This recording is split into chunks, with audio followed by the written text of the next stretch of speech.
All right, hello everyone, and peace of Christ to all of you. I hope my voice is coming good and clear. Let me know, please, if you have any problem from your side. I'm adjusting my microphone here. uh, Today, our topic is same as yesterday, same as the day before, same as the day before, same as the day before, but every day is a new topic because it's still, even if it's the same topic, still there's more things to learn. Who is Allah? Hmm. My Skype is open, and today I decide to have an open challenge to any Muslim to call me. And the challenge is very simple. Who is Allah? Any Muslim knows? You see, one of the funny things about Islam that they give you speeches about Allah. You ask a Muslim who's Allah, he said to you, he's the creator. I'm not asking you what he do. Who is he? He is the one who created you. First of all, there's no proof of that. Secondly, this is not the question. Who is Allah? Not a single Muslim can give you an answer. Muhammad himself never spoke to him, never heard him, never see him, never see him. How you know this guy is exist? Who is Allah? If you want to convert someone to your religion, regardless if it's a cult or a true belief, shouldn't you at least tell him who is the God you are worshiping? Who is this guy? His name is Allah. What the name Allah mean? You don't know. If you search all the articles Muslims they come with about Allah, you will not find one of them come with any proof of what Allah is about. Actually, I debated many Muslims, and many of them they said to me, nobody knows who's Allah, including high scholars. Dr. Rohi, the imam from Al-Azhar, he said he do not know who's Allah. Imam Malik Sar from Tennessee, he do not know who's Allah. Dr. Nabil Bayikli, the head of the Islamic Center of Tennessee, he do not know. All of them, they do not know who's Allah. And they said that to me clearly. If you go with my debate in Dr. Nabil Bayikli, you will see, I think in the video is cut like 2 pieces, 10 minutes each, you know. I think it's number 9 or 10, something like this. He said, first of all, no one knows who is Allah. No one knows who is Allah. Are you sure? So what are you worshiping? All this propaganda and spending money, and you want to convert people to Islam, and Islam is the solution, and Islam is best, but nobody knows who is Allah.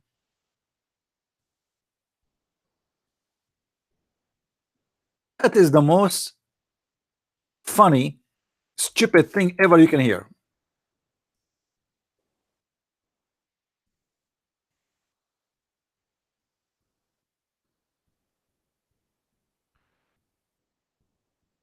Let me see if I can find you the part where he says that nobody knows who is Allah. I will try. Hold on. When he says talks about days, what's the question? What the question? Yeah. Well, somebody forgot the question, huh? Okay. The question is, somebody asked you, said, how many days Allah took him to create the earth? Yeah, how many days Allah? Yeah. Take the mic, please. Yeah, I need to find. I need to find. Maybe you guys, some of you, I will give you the video where the list of the debate, and some of you, maybe if somebody can volunteer to find me number 7. Number 7. Is it number 7? Okay, let me see. I will go to number 7 then. Number 7. This is where that yellow texture is from. Let's see. And I want you all to human blood flowing through the veins. Talking about is not testicle, but seminal fluid. Oh, hold on. Somebody told me that Dr. Rohi is online. He can call me in But did he say he wanna call me?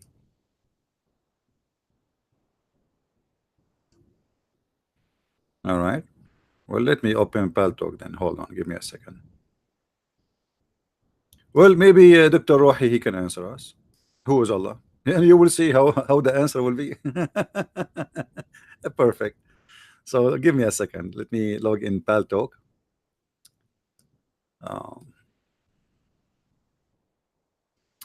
And try to contact him. Oh, that's not what we want. You know what? We did not post even in Facebook that we are on air. Let me post. Hey guys, please share with everybody that we are on air, because there is many people do not know yet that we are here. Let's see.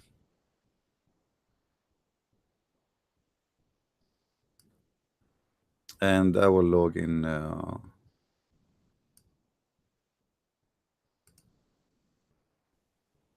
Paltalk in the same time.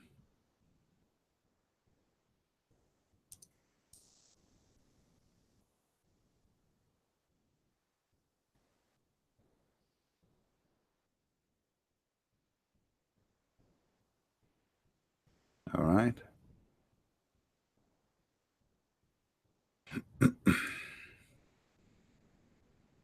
And now we go to Paltalk. There's a guy, he's saying in text in Arabic, Palestine is going to be free one day.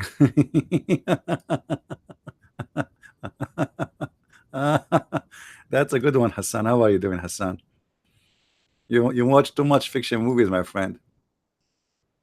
What about praying that Allah will make Mecca hurrah one day? Even your Mecca is protected by the American. Did you see they ask Trump to punish the Saudi government and not to give them weapon to protect themselves? Don't you see that Trump, he says if not us, Iran will eat you alive in 2 days, actually in 10 minutes. This is what he said. Anyway, this is not my topic. I don't really, but you can keep praying, my friend. Obviously your God Allah is listening. As long you are praying to Allah, things will come true. All right, let us see if Dr. Rohi is online. I don't see him online. The one who said that Dr. Rohi is online, well, he is not. Oh, here you go. I found him, but maybe he is not. Let us see. Aye. Okay, let us see.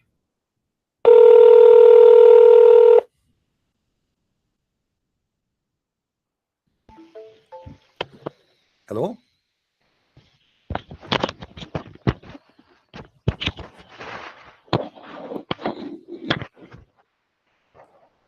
Hello? Hello. Assalamu alaikum, Dr. Rohi. Alaikum Assalam, Christian Prince. Hi, how are you? I'm fine, very good, very good. I'm glad that you are online, and somebody told me that you want to call me. Actually, we are live on air, and we have a topic which is, who is Allah? Can you please, like you are a person who have a PhD, and by the way, and the other day, some Muslims, they keep saying, how this guy he have a PhD? I mean, some Muslims, they are saying you don't have a PhD. What do you think of that? What's it, Allah? Some You Muslims, ask about Allah and yeah, who's Allah? The topic is who's Allah? yes. Who's Allah? Just a minute, please. All Just right. a minute. So guys, please invite your friends. We have Dr. Rohi with us live on air, as you see. And Dr. Rohi, he is a person who have a PhD from Al Azhar University, which is the highest Islamic school, which supposedly he have a lot better education than mine. You know, for me, I have a bachelor degree only in Islamic law. Dr. Rohi have a PhD, and you can tell there's a big difference, right? So we expect a high knowledge from a high educated person.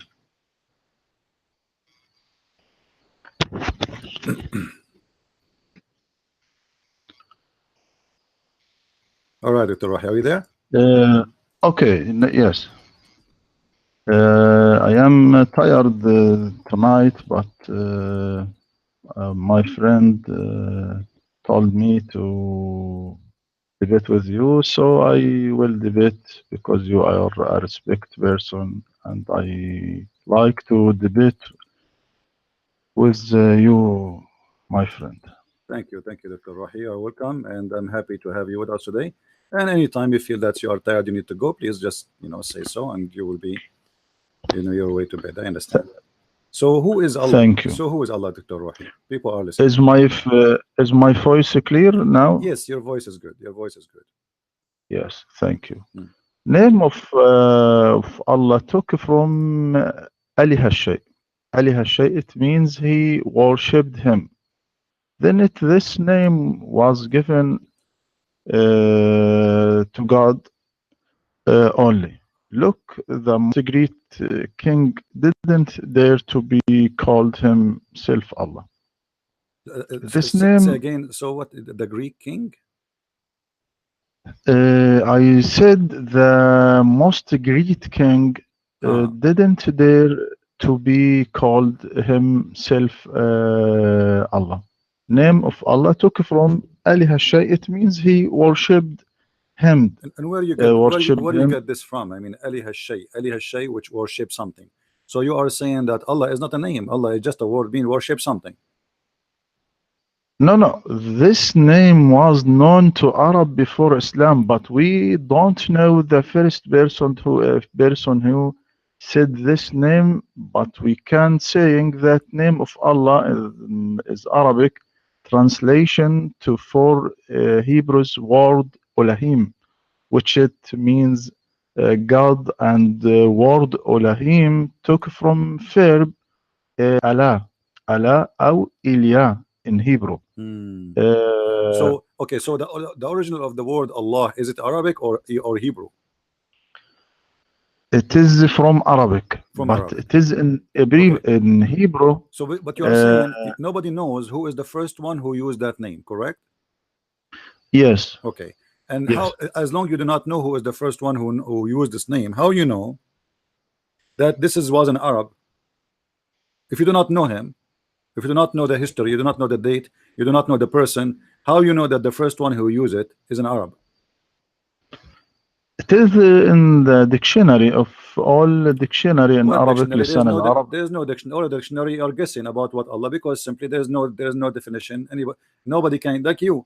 Like now, if this is what dictionary said, here we go, we refute the dictionary, because in order to tell me I am a dictionary and I'm going to teach you about a language, you have to tell me where you get this from, the roots of it. And then what you say to me, that there's a guy, he is the first one who used that word Allah, and we do not know who is he. So how dictionary can come to a conclusion like this? A dictionary is made by a man like you and me. Yes, dictionary Arabic it is rich for the root of the word. Ali Hashay. No, my friend, this is false. The word ilah have nothing to do with Ali Hashay. The word ilah, first of all, is not even an Arabic word. It is coming from the word al or el. In the ancient Aramaic, they used to use one the same as the Hebrew. When they speak about God, they add al in the beginning of the word or at the end of the word. In the new Hebrew, they changed the al from al to el. So now they say Elohim. So El is a word meaning God. It's not a name of a God, but you as a Muslim, you consider Allah as a name, not as a word meaning God, not worshiping something.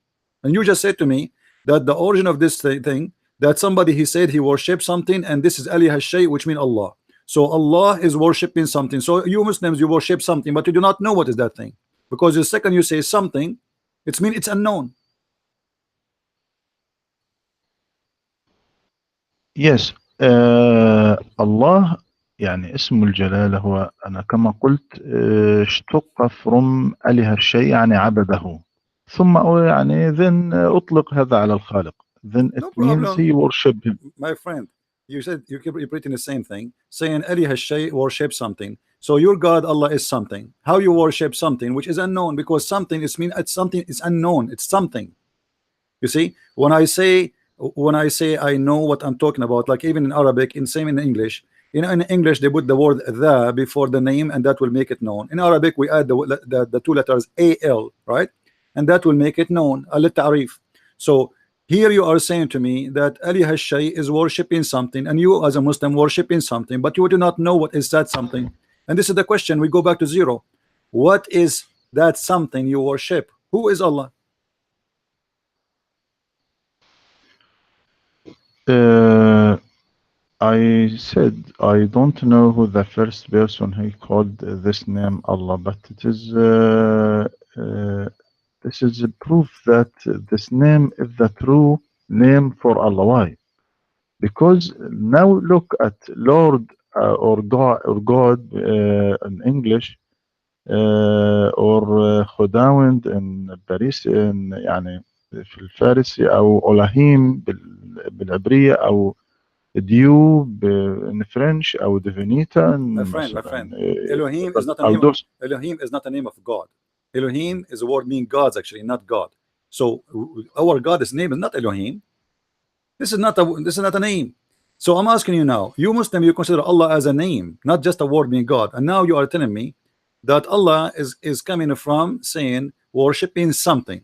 And I repeat myself again. I don't know when I'm going to get the answer. That thing you say, you call it something. Allah is something. How in the world we worship something, and which means we do not know who is Allah. You do not know. And all this circle now, you are trying to give me definition about Allah, but you do not know who is the one who named it and why he named it and what it says about, and how you know that is what he meant. There's no proof. Secondly, Allah is not one word. It is Al and Lah. Al is a word meaning God in the old Aramaic and the ancient Hebrew. Al Lah, this is God Lah. So your God name, the true name of your God is Lah, not Allah. This is why if you go to the Quran, chapter 1 verse number 1 and chapter 1 verse number 2, it says Bismillah ar-Rahman ar-Rahim, Alhamdulillahi Rabbul Alamin. What happened to Allah? It says became Lillah. Lillah. So what is the name of your God? Is Lah. So now your God now is clear, and this Quran, don't tell me Quran is wrong. Quran, you cannot take letters out of the name, because names, they are names. We cannot change them, we cannot take letters from them. The second we take letters, it means those letters are addition. This is why in the chapter 1 verse number 2, when it says Alhamdulillah, the al is taken off. Li in Arabic, and you know very well, mean two. So Alhamdu, thanks, li lah. That means your God name is Lah. Now you gave me a definition, nobody heard of it, and have nothing to do with the truth. And I'm asking you again and again, who is Lah?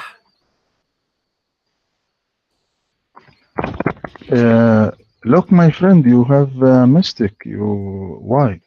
And this is not al-ta'rif in Allah, but it is just the letter يعني similar with al-ta'rif, such as as in word English, such as جمع، يعني يكون جمع لكنها ليست الجمع.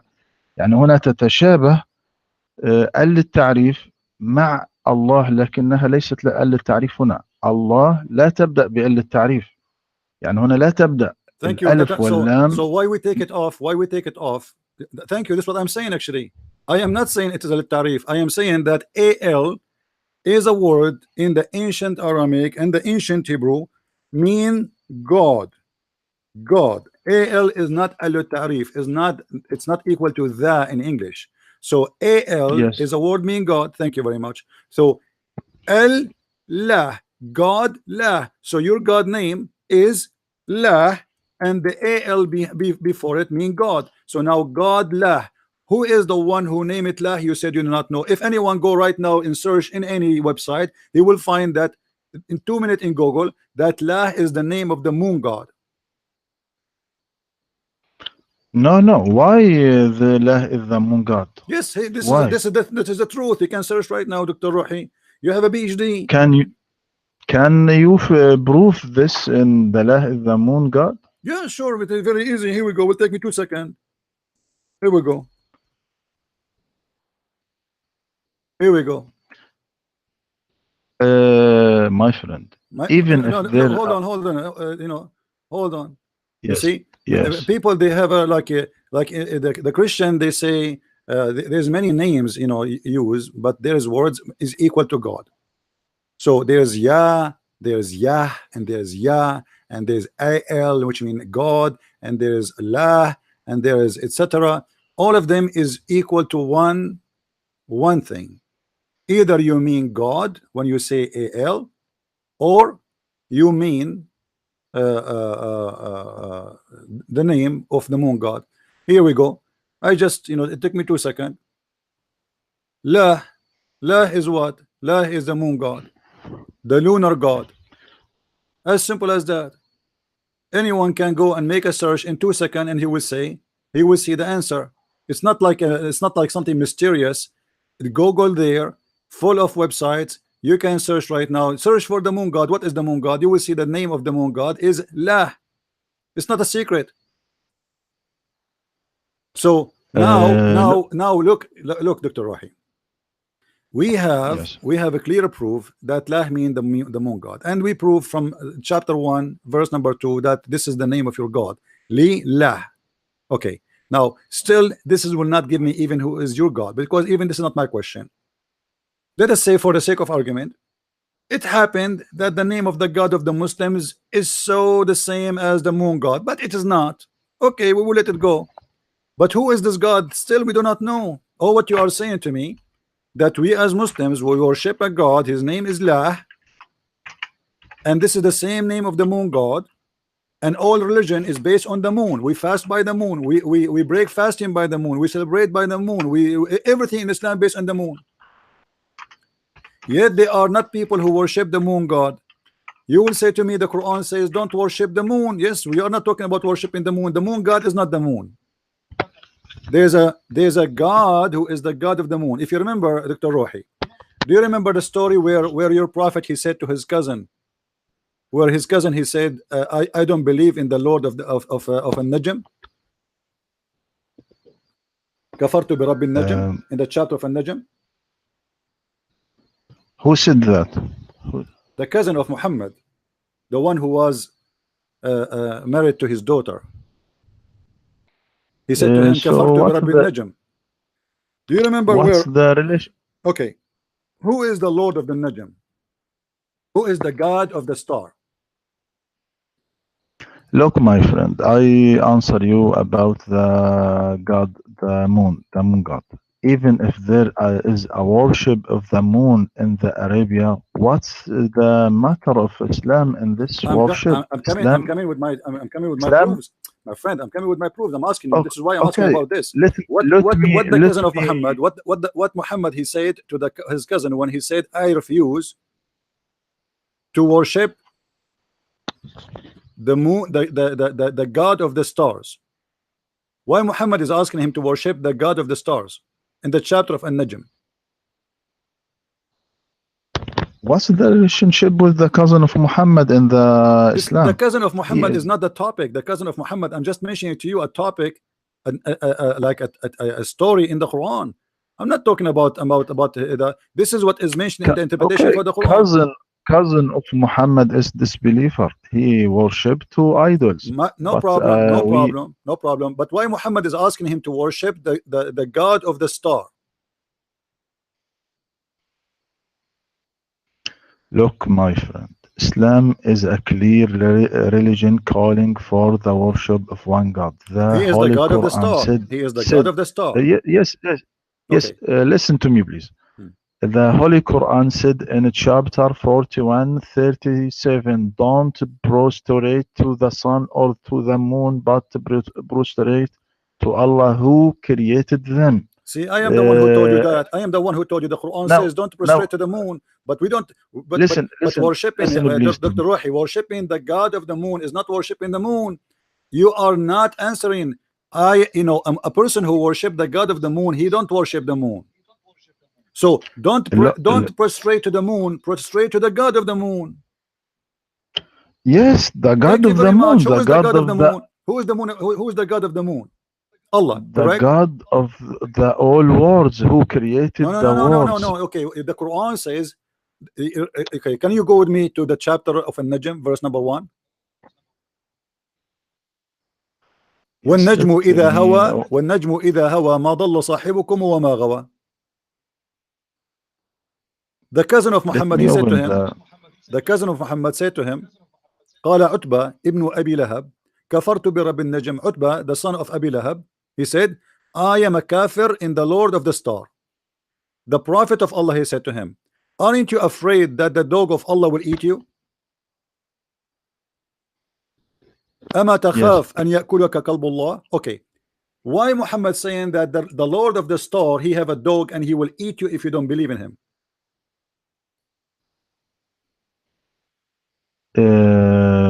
I don't know what is the happen in the cousin of Muhammad and the But son it doesn't cousin of matter what Muhammad. happened, my friend. But it doesn't matter.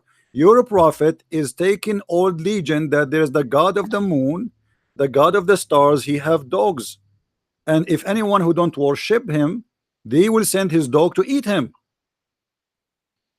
As you see, this is your prophet talking. This is not me. This is not you. قال رسول الله صلى الله عليه وسلم أما تخاف أن يأكلك كلب الله. قال فخرج في تجارة إلى اليمن فبينما هم قد عرسوا إذ سمعوا etc. The story. So your prophet confirming again that he worshipped the moon god and the god of the stars, and he is forcing people, scaring people to worship that god. I mean, God is not the god of a star, is the god of the whole world. So why Muhammad is upset from the guy who said to him كفرت برب النجم?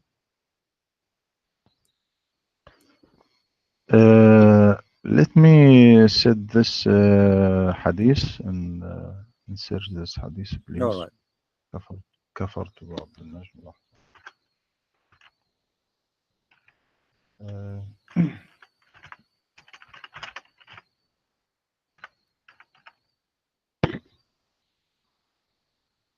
Please.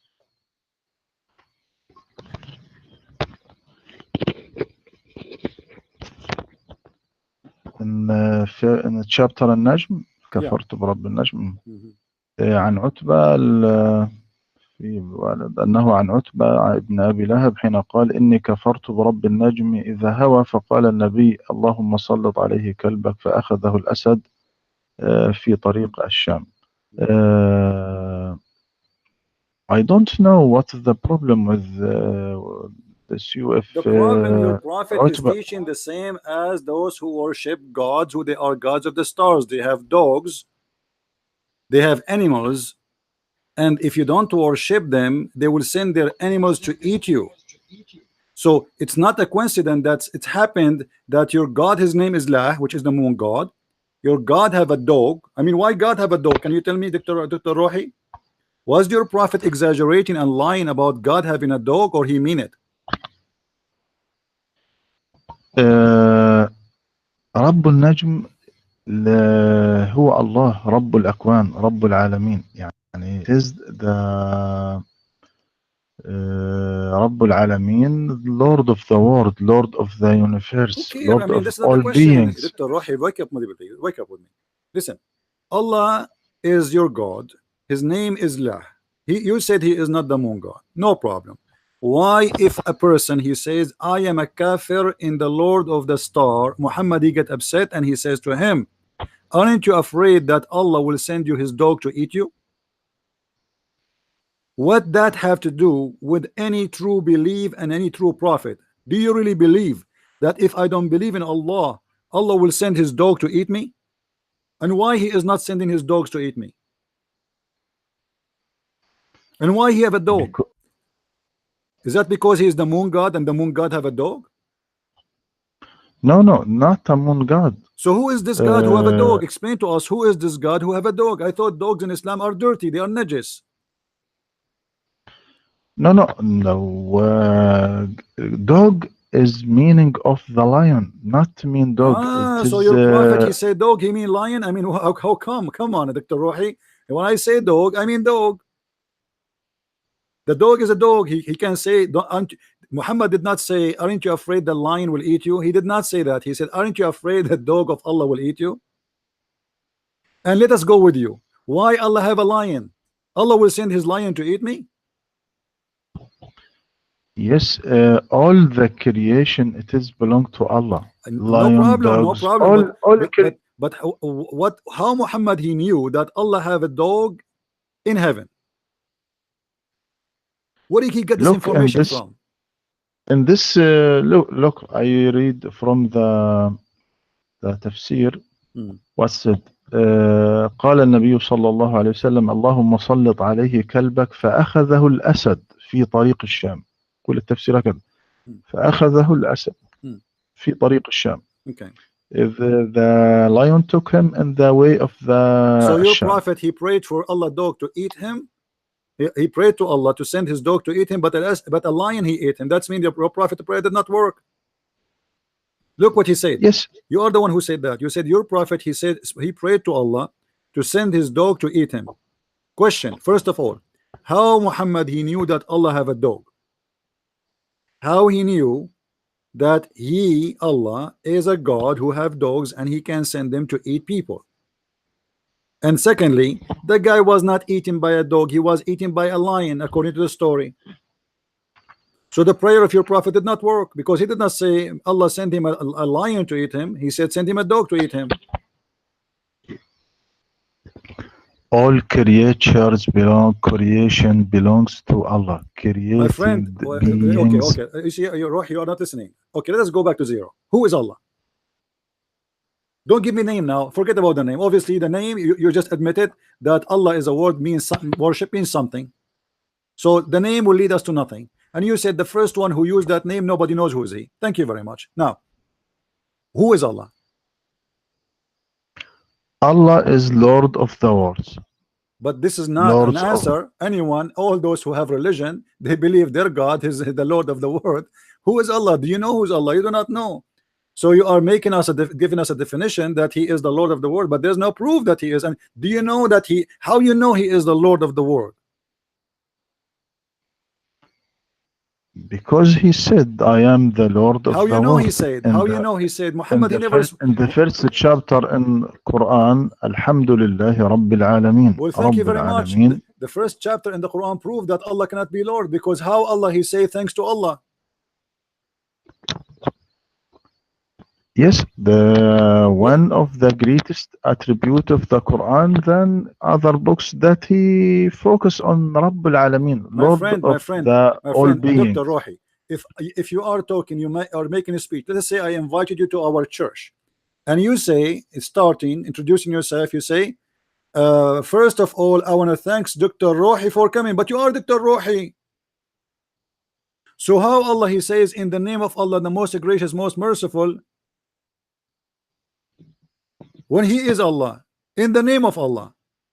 You see, I say in the name of the president or the king or the name of God, for I am not God. This is why I say in the name of the God. But Allah himself, he say in the name of Allah. Obviously he is not the one is talking here. He cannot be Allah. This is the author of the Quran fabricating stories, speaking as he is, speaking in the name of God, but he forgot to switch the personality. So in the name of Allah, the most gracious, praise be to Allah. Allah saying praise be to Allah. And then he says Allah most gracious, most merciful. He just said that already here. Why he's repeating himself? And then he says show us the straight way. Allah is saying show us the straight way. How Allah he say that? This is obviously a prayer made by Muhammad, put it in the Quran, and you Muslims took it and you claim that this is coming from Allah. But until now you do not tell me who is Allah. All what you are saying to me, he is the Lord of the world, but nobody knows who this guy. Did your prophet spoke to Allah? Did he speak to Allah? No. Did he see Allah? No. Have you ever heard his voice? No. So where this is all coming from? There's no proof. The man who gave you the message, he never heard Allah, he never saw Allah, he never witnessed to Allah. So how we will know that there is a God, his name is Allah? And when I asked you what Allah is, you said to me there's an Arab guy exists long time before, and he said worship something, and that is Allah. This is what Allah is for you. Worship something. Thank you. So you Muslim worship something. Nice to meet you. So who is Allah? Nothing. All what we get from you, Dr. Rohi, with my respect to you, that you Muslim do not know who is Allah. No. Allah is sent a book to us, and He proved that He is How he sent prove? the book. How he prove? How he prove? By saying Proved that He said, man have a sperm coming from the backbone. Is that a proof? By saying that sperm coming from the ribs of the women. Have you ever heard of a woman have a sperm and the sperm coming from her ribs? yes, it is. What do you mean yes? What yes? Women have a sperm. Yes. Where do you get it from?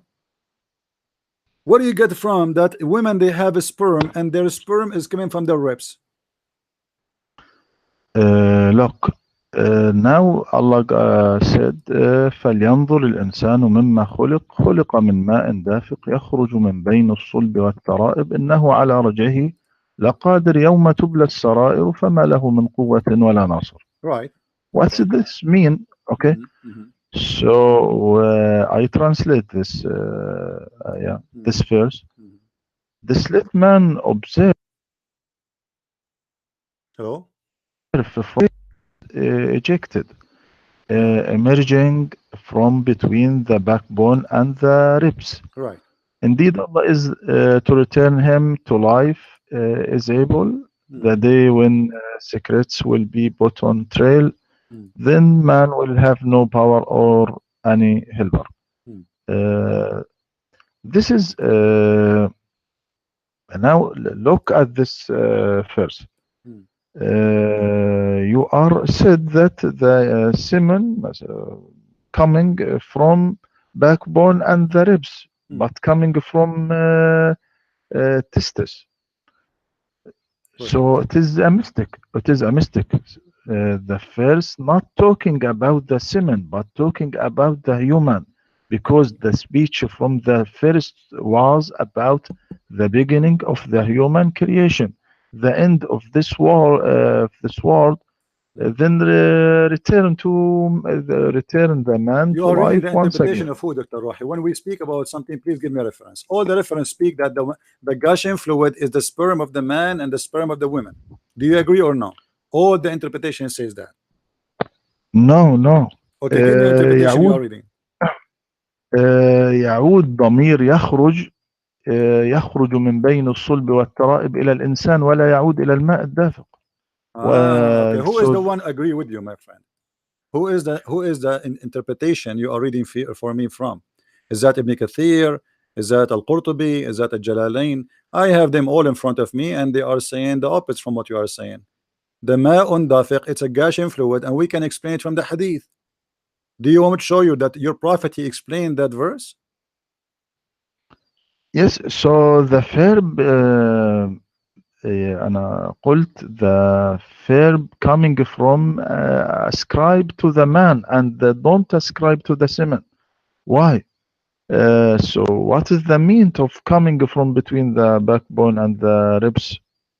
The meaning of the first in Holy Quran يخرج من بين الصلب والترائب, emerging from between the backbone and the ribs, is long immigration beginning my friend, when let us make it short. Let us make it short. Give me one interpretation agree with you. Ibn Abbas said that. Okay, Ibn Abbas, here we go. Let us go to Ibn Abbas, my friend. Let us go to Ibn Abbas. Here we go. It's in front of us, no problem. It issued between the lions of the man and the ribs of the women. What is that? Let us go to verse number 6. Ibn Abbas is in front of me. Allah then explained, saying he is created from gushing fluid into the womb of the women. Here we go. This is Ibn Abbas, your choice. So it's a gushing fluid go inside the womb of the women. What is the gushing fluid coming from the man going inside the womb of the women? You said something to me different from what it says in front of me. You said totally different story. You said it's not about sperm, and obviously it's about sperm. It's about a gushing fluid. It's not just a normal fluid, it's a gushing fluid, and obviously this is when a man have orgasm. So it's a gushing fluid go into the womb of the women, and then in verse number 7 confirm that women have a fluid too, and that fluid is coming from her ribs. So this is Ibn Abbas, your choice, proving you wrong. What you say? Now I open the tafsir. The tafsir in front of me in the screen. People, they can read it in English too. And this is the official government website of the Kingdom of Jordan. هنا يقول في تفسير النكت والعيون: يخرج من بين الصلب والترائب. فيه قولان، أحدهما من بين الصلب والترائب، من بين صلب الرجل وترائبه، من بين صلب الرجل وترائبه، قاله الحسن وقتادة. هذا هو القول Translate, الأول. please. Translate so people they can understand. Okay. So there's a gushing fluid. Correct me if I'm wrong. According to what you said, gushing fluid coming from between the backbone of the man and the ribs of the man. Correct? Yes. Okay. Correct. What is the gushing fluid come from between the backbone and the ribs of the man? What kind of God he says that the sperm of the man is coming from the backbone, between the backbone and the ribs of the man? According to you. This is what you said. This is the opinion of Qatada. Okay, we went with the opinion of Qatada, but this is horrible. What kind of God he says such a thing? What the sperm of the man have to do with the ribs of the man?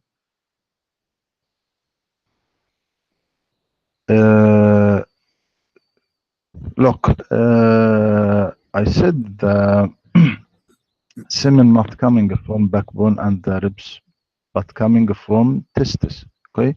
Where it says that? Where it says that? The Quran says the opposite, my friend. It says يخرج من بين الصلب والترائب. Let us analyze the words. What is a sulb?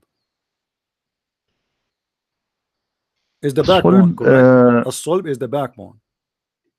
Yes, الصلب هو الظهر أو backbone. All right. So a sulb, let us get conclusion now. A sulb here is the backbone. الترائب is the ribs of the women. Is that correct? Now I said to in Arabic, then I translate the verse, okay, the chapter. Okay. الحديث في الآيات السابقة عن بدء خلق الإنسان ثم إرجاعه حيا، الضمير له عندما قال فما له من قوة ولا ناصر، لا يستقيم إذا أرجعناه إلى الماء الدافق، إنما إلى الإنسان. كلمة على رجعه، إنه على رجعه لقادر، تعود إلى الإنسان. الإرجاع يعني يعود الإنسان إلى حيا للحساب، لأن الله يقول يوم تبلى السرائر فما له من قوة ولا نصر. إذن الآيات فلينظر الإنسان مما خلق من ماء دافق يخرج من بين الصلب والترائب، لا تعود على المني، لأنه قال بعدها إنه على رجعه لقادر. You are not giving me proof. I ask you, where is the proof? You said Ibn Abbas. Ibn Abbas say the opposite. Give me a proof. Until now, what you are saying to me, you are just going around in a circle. You are saying nothing to me. And let me show you what your prophet said. Your prophet said that the women have a gushing fluid too. When a woman, her name Salim, she came to Muhammad and said to him that she saw a wet dream. She was horny at night and she have orgasm, and she came to the prophet and she said to him, should I wash? I saw a wet dream. The wife of Muhammad, Salama, Zainab, she said to Muhammad, do women have sorry Salama, she said, do women have sperm, the discharge? He said yes, otherwise how the baby resemble the mother? So your prophet claim that women, they have a sexual fluid, and because of that the baby resembled the mother. So you are saying to me you have God, and the God he proved himself in the Quran, and Muhammad is the proof, and whatever Muhammad he say is true. And here we go, Muhammad he claimed that there is a sexual fluid coming out of the women, and this is the discharge of the women, and because of this discharge the baby resembled the mother. Is that accurate, my friend? Do you want to read do you want to read for you the hadith in Arabic so you can get it better? قالت يا رسول الله إن الله لا يستحي من الحق هل على المرأة غسل إذا احتلمت؟ قال نعم إذا رأت الماء فضحكت أم سلمة فقالت أتحترم المرأة؟ فقال النبي صلى الله عليه وسلم فبما شبه الولد. So your prophet confirmed what is written in the Quran, that women, they have sexual fluid, it is gushing out, discharge, and even Muhammad in different hadith he described it as yellow and thin, and the water of the man as thick and white. So why are you going around in a circle saying the Quran doesn't say that, when your prophet he confirmed that? Are you saying your prophet getting the information wrong and he's wrong? I don't know if this hadith is correct or My not. friend, this is Sahih Bukhari and this is Sahih hadith. Dr. Rohi, yes, but Dr. Rohi, be careful. You are a person who have a PhD. Last time you said to me this hadith is weak. You went 2 weeks after you came back and you said to me it was correct. Correct? You remember? And you know, I will not say to you it is correct unless it's correct. And you know that. I am speaking to someone educated, he have a PhD in Islam, and not to a kid in the street. So this is Sahih Bukhari, hadith number 6091, and I can give you tons of hadith the same, and all of them are correct. So now, was Muhammad wrong? No, not wrong. What? Okay. But I said, what's the real meaning of this hadith? Not the meaning is so clear. The meaning is so clear. Muhammad is saying why women, how the baby resemble the mother, because simply the women, she have orgasm, and that is the water coming out of her vagina, as simple as that. So do we need really like a scholar to give interpretation for this? Anyway, we can go to the scholars. We can go right now to any scholars and any, Ibn Kathir. We can go to Al-Qurtubi, Al-Tabari, Al-Jalalain, whatever you want. All of them agree that this is the case. In the ancient time, there is no science and no how the baby come. It is so as Muhammad, we see. So you are saying Muhammad because he was ignorant? He do not know. No. Look, now when I said, now when the Bible said, now look at the stage of fetal creation in the Bible in Job. Hast thou not poured me out as milk and curdled me like cheese? Thou last clothed me with the skin and the flesh, and hast and your prophet he copied that, and your prophet he copied that, he put it in the Quran, but because he is copying, he is not the original author, he make it messed up, and this has nothing to do with our topic. Here you will see that your prophet he is speaking about women have gushing fluid. The interpretation in front of me, it says it clearly that women have gushing fluid.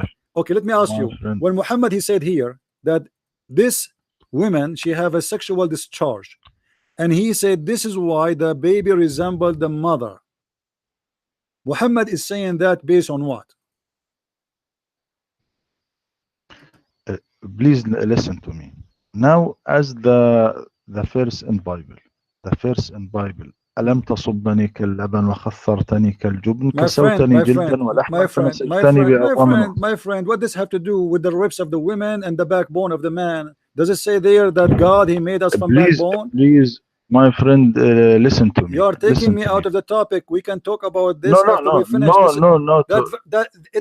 There is a mistake in that verse. Why you are mentioning that verse to me? There's no mistake there.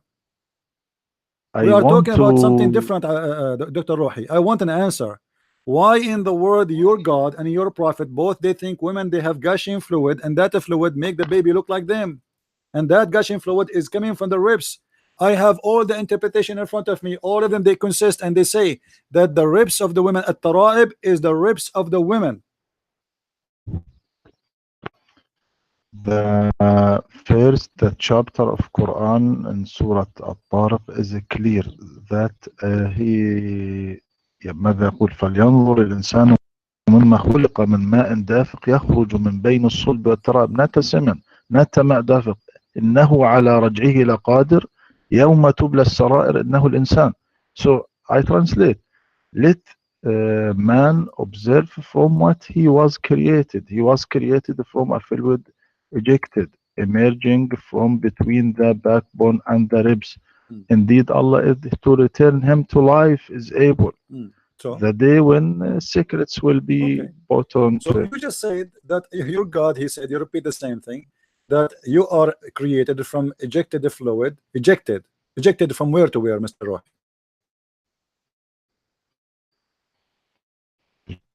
Ejected from where? Yeah, from where to Uh, where? Ejected, because ejected mean it's a Gaussian fluid. It's a fluid is motion is in a motion. It's moving non-stop. So it's a Gaussian fluid, which means it's moving fast from point A to point B. Where this Gaussian fluid moving from where to where? the first is talking about man, not talking about cement. The first not talking about the cement, talking about the human, because the Who agree speech with you? from the Who agree first with you? was No, no, no, about. my friend. That it's the human. Yes, it's about the human, but the human is created from Gaussian fluid, ejected. You are the one who said that a second ago. Look at the man. Why the man don't look how he was created? He was created from Gaussian fluid. From what? Gaussian fluid ejected. Okay. What is the Gaussian fluid ejected, which is the man created with? Tell me. I'm listening. Uh, I know, I see. Look at the verse carefully. Look at the verse carefully. It is talking about the human, not talking about the fluid, My friend, for sure it's the talking cement. about the human. The human, how he was created from Gaussian fluid. What is the Gaussian fluid? Explain to us. What is the Gaussian fluid? يخرج. No, no. What is the Look, Gaussian fluid? Before, يخرج. don't go to. Let us take it one by one, because obviously, it doesn't matter how high the person I'm speaking to with education. Still, I have to do the same procedure always. We have to move step by step, slowly. What is the Gaussian fluid we are talking about? It's fluid and it's Gaussian. What is that Gaussian fluid? Okay, look, I will make her start now and return. Please All right, wait me, please. no problem. Take Wait. care. Okay.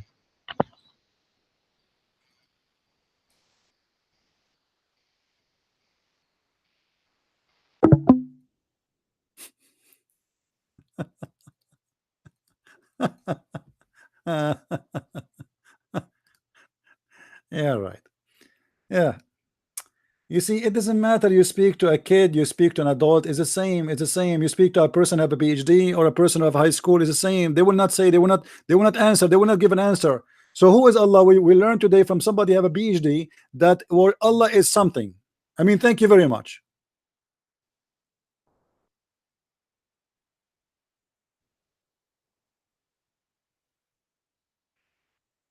And each time we go in a hot position, either he say he have to go back, he have to go to sleep, I will contact you next week, or I have to restart. Now what he will do, he will go and research and Google, see to what he can do.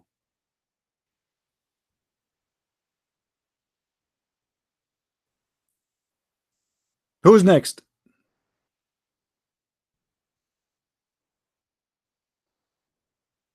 Who's next?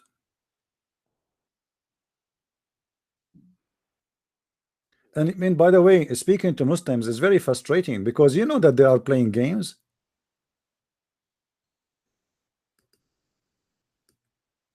He knew, I knew. It's a game. It's like it's not. We are not debating. Honest to God, we are not debating.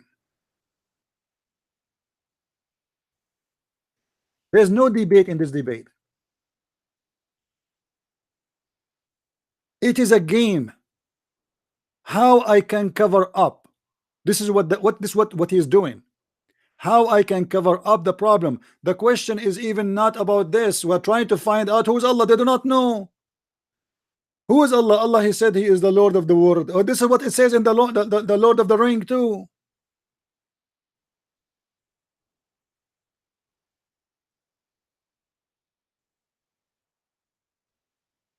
How I can follow a God? I have no idea who is he. I hope Dr. Rohi will call me back again. Let us hope.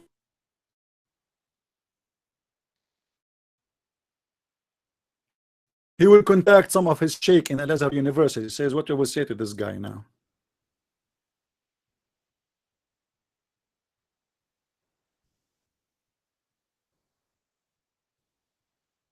My voice is broken. Is my voice is good?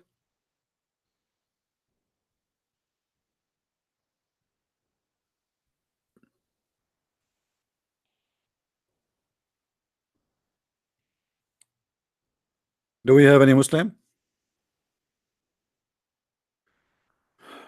As you see in front of you, Muhammad, he described that the water of the women is thin. Muhammad is expert. Muhammad is expert in sex. What I can say, I mean, this guy, he slept with a lot of women.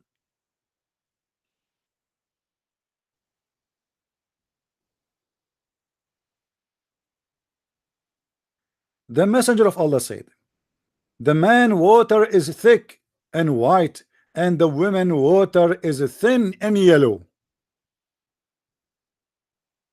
By the way, women, why you have a water it is yellow? I mean, can't you use filter? Obviously it's not clean. What a joke. This is a prophet of God teaching people that you have a water, it is yellow and thin. Hey women, you have water, it is yellow and thin. And the man, your water is white and thick. I mean, this is education. And to explain to us what? To explain to us that whichever of them comes first, the child will resemble the parents. I see, I'm going to convert to Islam now. This is science. And this guy playing all this game to me to say to me, oh, the gushing fluid does not mean the sperm. And now, by this is a prophet, we know how each one of you, what happened in the bedroom of his mother. If you are a boy, well, obviously it was your father who have orgasm first. Sorry to tell you, this is what happened. We know it now. This is what happened between my mother and my father. Obviously, my father, he have orgasm first, so the baby was the boy. If your mother have orgasm first, the baby will be a girl. This is very scientific, and this here we go. We prove that Muhammad is obviously is the best prophet, and he is Dr. Muhammad. And now we knew why Muslim they worship a God. His name is something. I mean, did you hear him saying we worship a God? His name worship something. Did you hear it? Their God, Allah mean worship something.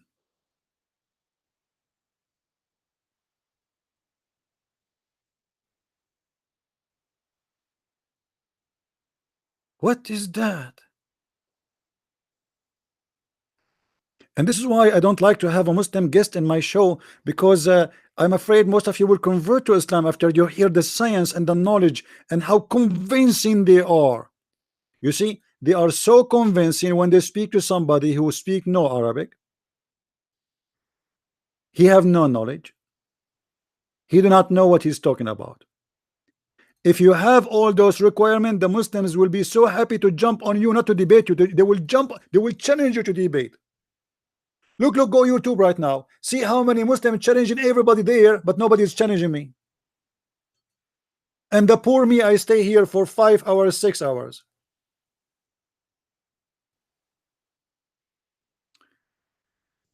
Let us call Dr. Rohi again. Maybe he's back.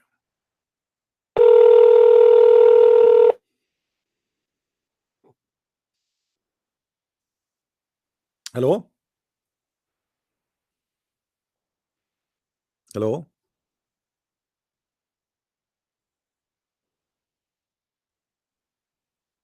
Hello? Doctor, I hear nothing. Are you there? Dr. Rohi, are you there? I don't know. He answered, but he is not answering. Do you hear me, Dr. Rohi? Yeah. All right. So, Dr. Rohi, what is the conclusion now? When you're a prophet, he said that the gushing fluid, this is the water of the women. Do you agree with him or you don't agree with him?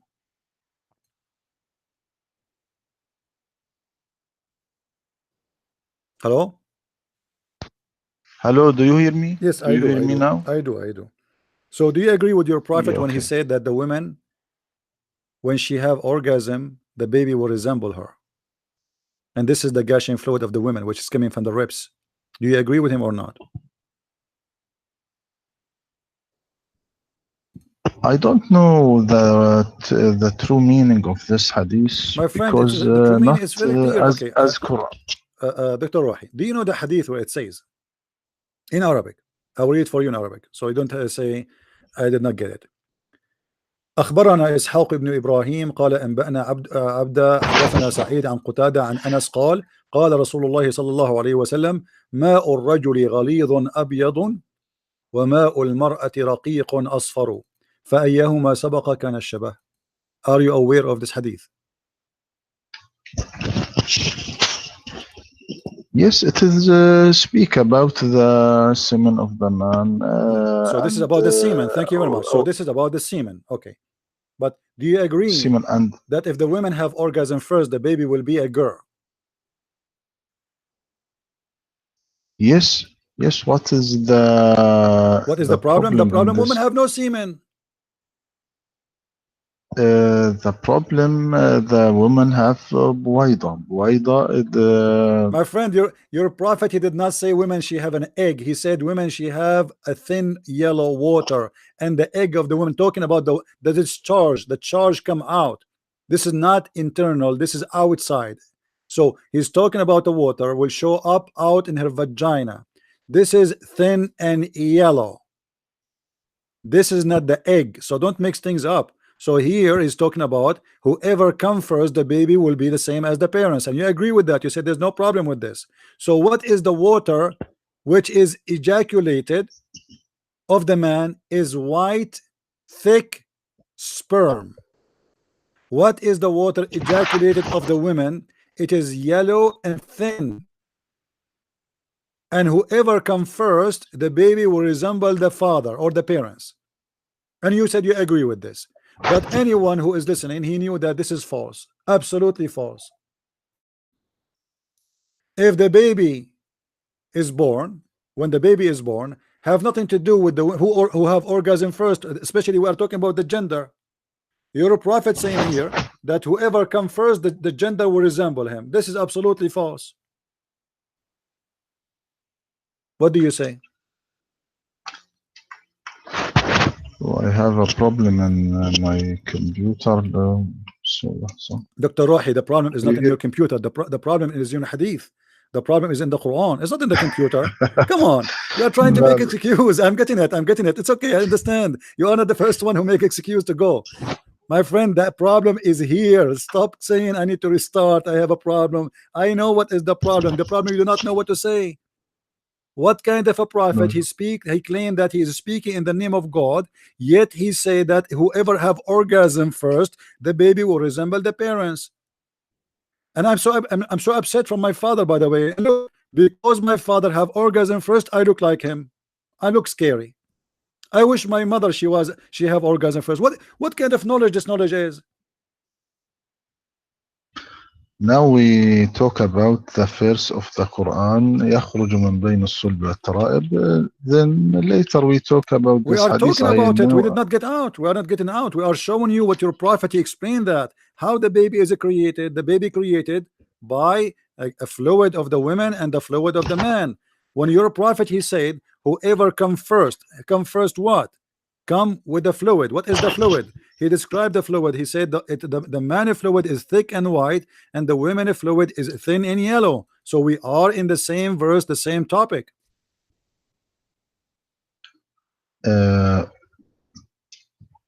Let me explain this, please. Then we discuss this hadith. No problem. Okay. Go ahead. Okay. Thank you. Now, يخرج من بين الصلب والترائب. What's this mean? Emerging from between the backbone and the ribs. It is mean that long immigration beginning when the gentle seals appearance in the male and the female from the beginning of backbone and the beginning of ribs. Okay. Then ovary migrates to the pelvis beside the womb, and the testis migrates to the scrotum at the moment the human turns into sperm and migrates to ovum after Dr. Rohi, is that Islamic explanation, copulation or and is that Islamic explanation, or is this a science explanation? Give me the Islamic explanation. Do you want me to read for you Ibn Kathir? no, You are not Ibn giving it. Kathir. You are not going to How the Ibn topic. Kathir this? How Ibn Kathir? What do you mean how Ibn Kathir? Are you saying to me, Dr. Rohi, that because you have a PhD from Al-Azhar University, you know more than Ibn Kathir? Are you claiming that? Are you claiming a knowledge that you have more knowledge than Ibn Kathir? Are you claiming that you have a knowledge more than other scholars? No, Ibn Kathir not study in a university and So study what does how that mean? What the does that mean? You are how you come to the conclusion that this is what the Quran meant? I mean, you need to give me a scholar. You learned and I learned. You see, I am not a person who have a PhD like you in Islam, but I studied in Islamic school. I have my degree in Islamic law, and I know how it works. You cannot mention something without mentioning a scholar. You have to prove it with a proved scholar. This is Ibn Kathir, and he speak that this is about the sperm. It's not up to you. All the scholars, they agree that this is about the sperm. So when you say to me this is not about the sperm, you have to prove it. Read with me carefully. This is what Ibn Kathir says. He is created from Ibn water gushing forth, meaning the sexual fluid that comes out bursting forth from the man and the women. Do you see it? This is Ibn Kathir. I'll read for you in Arabic. I'm showing it to the people in English. It says يقول ابن كثير في تفسيره ثم خلقنا النطفة علقة إن الله صير النطفة وهي الماء الدافق الذي يخلق من صلب الرجل وهو ظهره وترائب المرأة وهي عظام صدرها وما بين الترقوة إلى السرة. Do you see it? So all the scholars agree that your prophet, he meant by that a sexual fluid of the women and a sexual fluid of the man. And whoever comes first, as your prophet said in the hadith, he is going to decide the gender of the baby. And this is a sahih hadith, as you see, everybody can see in the screen. It says that this is sahih hadith. The messenger of Allah said the man water is thick and yellow, and the water and white, and the woman water is thin and yellow. Whichever of them comes first, the child will resemble the parents. So now we have interpretation agree with the hadith, agree with the Quran agree with the hadith. The picture is perfect.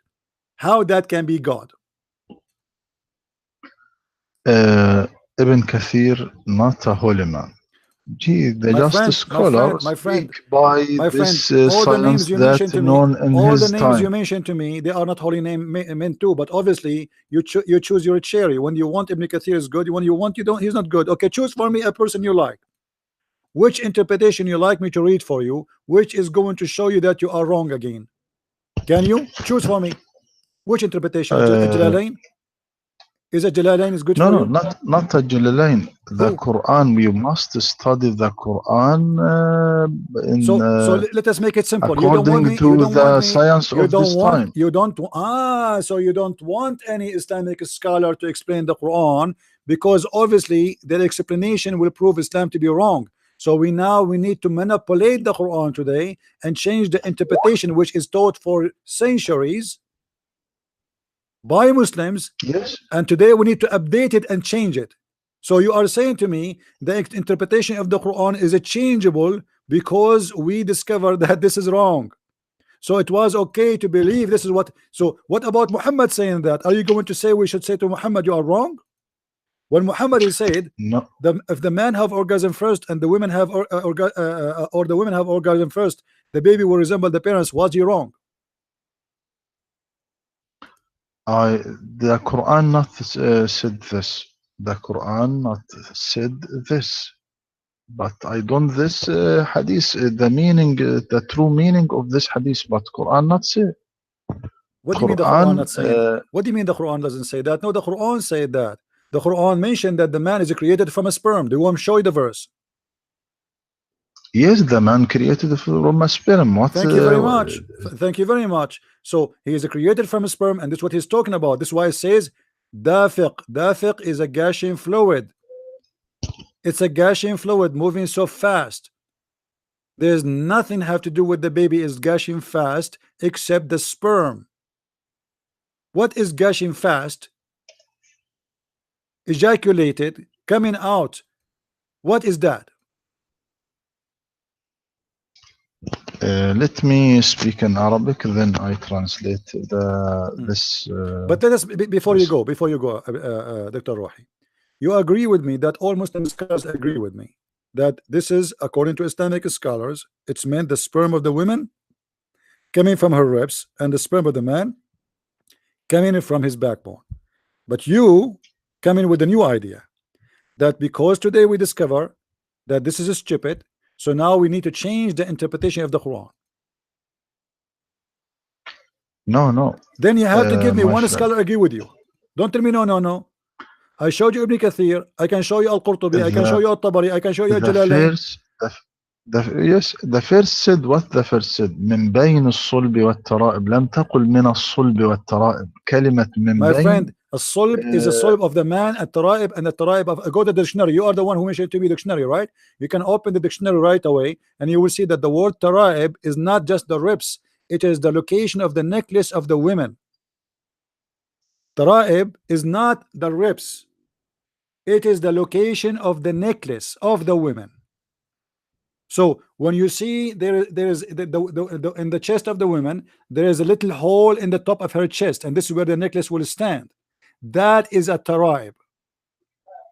So this is must be about women, and this is what all your scholars saying. At-taraib is the location of the necklace of the women. We can't play with it. This is Arabic language. If you do not know Arabic very well, you can open the dictionary right now and you can read it. No, look, my friend. الصلب والظهر لا يقصد بالظهر العمود الفقري فقط. يقصد به الظهر بما يشتمل عليه لأن العمود الفقري يعجز. My friend, it doesn't say zahar, doesn't say zahar. It says solb. Solb is the backbone, is the last bone in the chain, is not the back. A solb. This is called a solb. Let me teach you something, my friend. A solb is called solb because simply the human being, all his bones can be burned, can be destroyed, except that little bone is very hard and will not be destroyed. This is why it's called a solb. So he is saying to you, it's coming from the between that location and the other location. The first location present the man. This is why even in your culture they say to you that from the back of his father. They mean the solb because the Quran says that. So يخرج من بين الصلب is coming from between this and that. If you're a scholar, they will say this is for the same body of the man. Even that will be a problem because your God is saying that the sperm of the man is coming from between the ribs of the man and the backbone of the man. How God can say that? This is what you are trying to say to me. You're trying to say to me, no, what it's meant here, that this is about that the baby is created from the ribs of the man to the backbone of the man. Not said that. He said it is not من بين. لم تقل من الصلب. Not said from the backbone. Between. It doesn't matter because it's between two bodies, two human beings. Because the man, he cannot make a baby alone, my friend. Have you ever heard of a man he have sex with himself and he get pregnant? So it is between يخرج من بين what? الصلب of the man and the taraib of the women, the backbone of the man and the ribs of the women. So this is why it says يخرج من بين. Obviously you Muslims speak Arabic, but you don't want to learn Arabic. Min bain cannot be for the man only because the man alone cannot have babies. Yes, now said to the look at the in the تفسير البحر المديد يخرج من بين صلب الرجل وترائبه وصلب المرأة وترائبها. Thank you very much. So look guys, finally you get me something useful now. Dr. Rohi said he chose different interpretation. He says it's coming from between the ribs of the man and the backbone of the man, and the ribs of the women and the backbone of the women. Okay, what comes from the ribs of the women and the backbone of the women? Gushing fluid. Is the egg of the women gushing fluid? Is it a fluid? Is the women egg a fluid? Women, they make one egg. They are not a chicken. It's one egg. It's not a fluid. Fluid is a billions of drops of liquid. This is what the fluid is. We cannot say the egg is a fluid. It is a single egg. Women don't have many eggs. They are not a fish. If somebody says to you that women are fish and they have a fluid of eggs, that is different story. It is one egg and it is not a fluid, and you are the one who repeat the fluid over and over and over.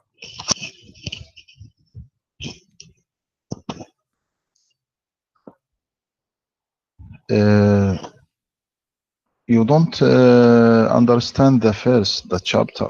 Okay, you know, Dr. The Rohi, verb forget coming about this. from You know what? ascribe the man Okay, and okay. don't ascribe My friend, you are saying I don't understand. You are saying I don't understand. Look like, and not only me, I don't understand. Ibn Kathir don't understand. Al-Qurtubi don't understand. Al-Tabari don't understand. Al-Jalalain don't understand. So all of us, we don't understand, but you understand. When you say to me you don't understand, when you say to me, Dr. Rohi, when you say to me you don't understand, I want you to say to me, look like you and Ibn Kathir and Al-Jalalain and Al-Qurtubi and Al-Tabari and all the scholars don't understand. Say that, because I am not quoting to you what I understand. I'm quoting you what they are saying. Is it this what Ibn Kathir said? Are you willing? Are you willing to say, look like Ibn Kathir and Christian Prince don't understand? Say it. Why nobody of the Islamic scholars accuse Ibn Kathir of fabrication for saying such a thing the Quran does not mean? Why nobody accuse Jalalain? Why nobody accuse Ibn Abbas? You mentioned to me Ibn Abbas, I open Ibn Abbas for you. Ibn Abbas, he says the ribs of the women.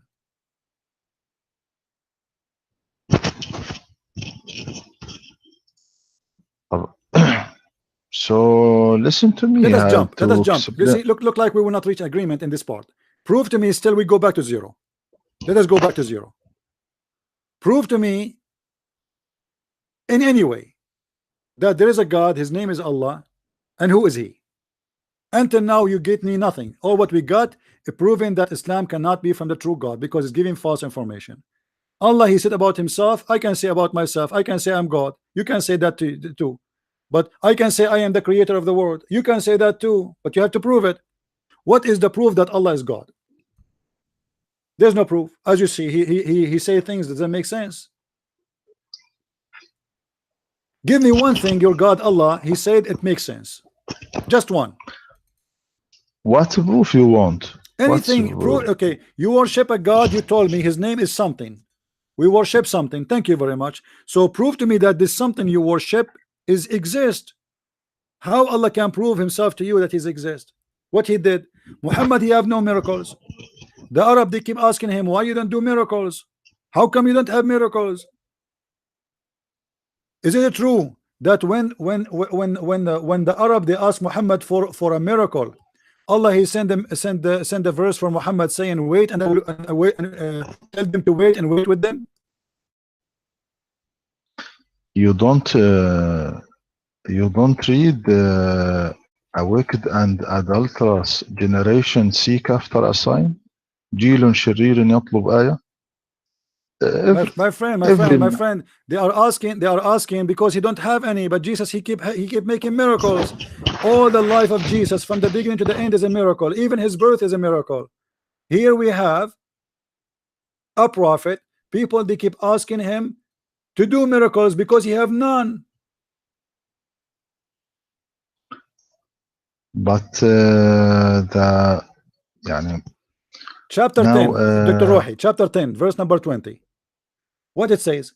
They say, why his Lord don't send miracles on him? They are not asking him to do miracle. They are saying, how come this is he claimed to be a prophet, but yet he don't have any miracle? Why his Lord don't send a miracle to him? What he said? He said to them, wait, and I will wait with you. What kind of God he said that to them? They say, why is not sign? Listen, Dr. Rohi, read with me carefully.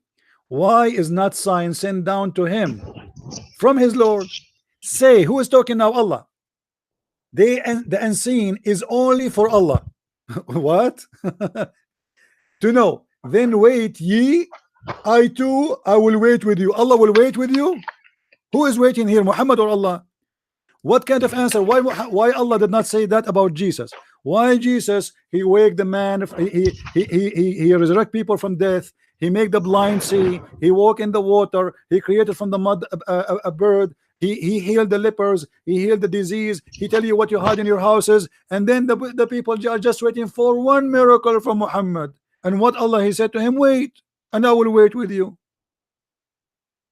And we are still waiting.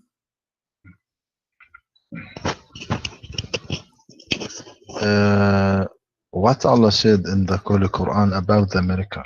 What he said? He said in chapter Al-Isra 59 وما منعنا أن نرسل بالآيات إلا أن كذب بها الأولون. Thank you very much. وآتينا ثمود الناقة مبصرة فظلموا بها وما نرسل بالآيات إلا تخويفا.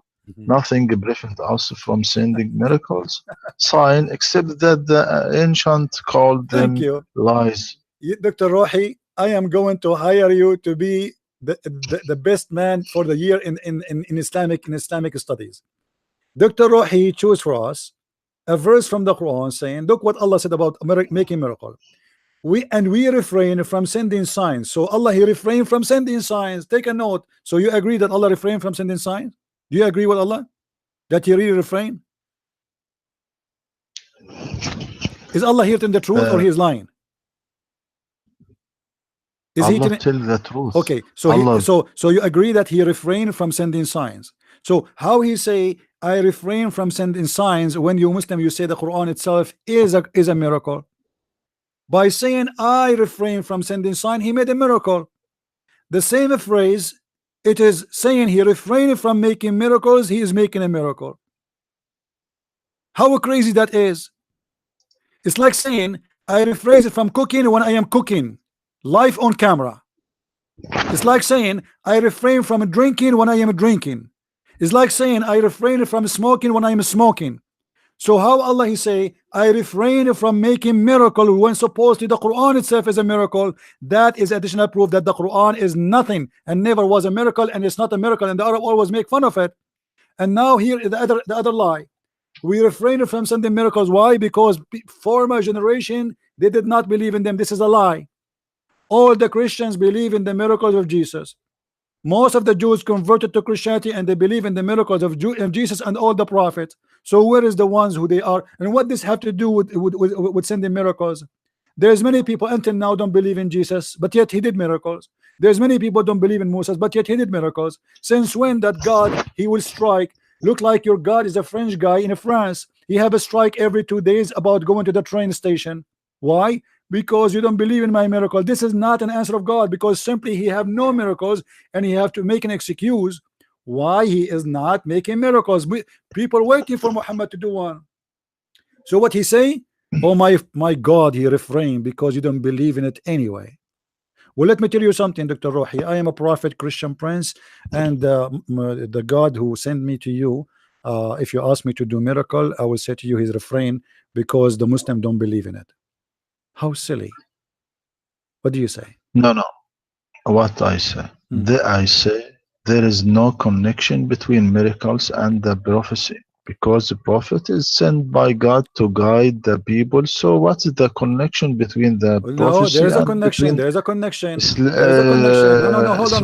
The sea. Hold on. Dr. Rohi, look like your PhD is not helping you. Isn't it Allah who asked? Isn't it Allah who asked the Jews? Isn't it Allah who asked the Jews not to believe in anything unless a prophet he make a sacrifice, and then Allah he sent the fire to eat it? No. What do you mean no? Now listen. What do you mean no? No. You see, I want you to get me busted. What do you mean no? Please listen to me. No, I'm listening. What do you mean no? I want you to get me busted. I want to know what is the name of the teacher who gave you PhD, because obviously your school, the Azhar University, have nothing to do with knowledge. الذين قالوا إن الله عاهد إلينا ألا نؤمن لرسول حتى يأتينا بقربان تأكله النار قل قد جاءكم رسل من قبل بالبينات. Why you are saying to me no? Chapter 3 verse number 183. They are asking him, saying to him, Allah said to us, we will never believe in any messenger unless he sent to us down a fire to eat a sacrifice we present to him. And if he do, he is a prophet. Do you see it? Why you are saying to me no? They said Allah took our promise. So Allah took what? Our promise. There's a covenant between Allah and those people not to believe in any messenger unless he showed us a sacrifice consumed by the fire from heaven.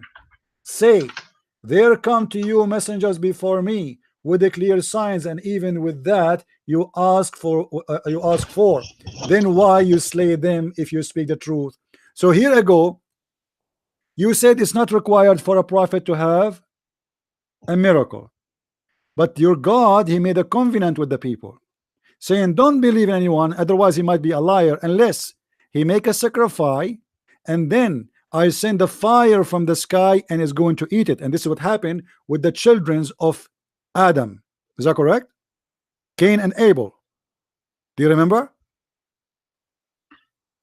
Yes. Okay. And this is happened again. And this again happened with who? This is again happened with who? Happened again with Abraham. Is that correct?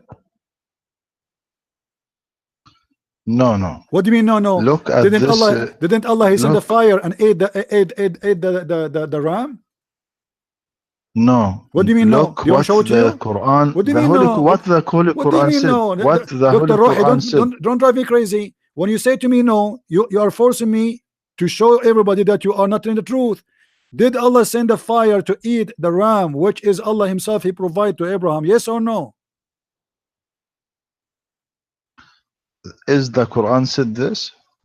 What are you talking about? So you are saying that this is not true? Yes. Okay, hold on. Yes. Okay, hold on.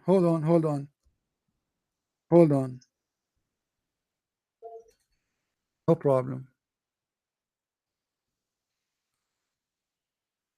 وَفَدَيْنَاهُ بِذَبْحٍ عَظِيمٍ. Chapter 37 verse 107. What happened to that ram which Allah he sent down to Abraham?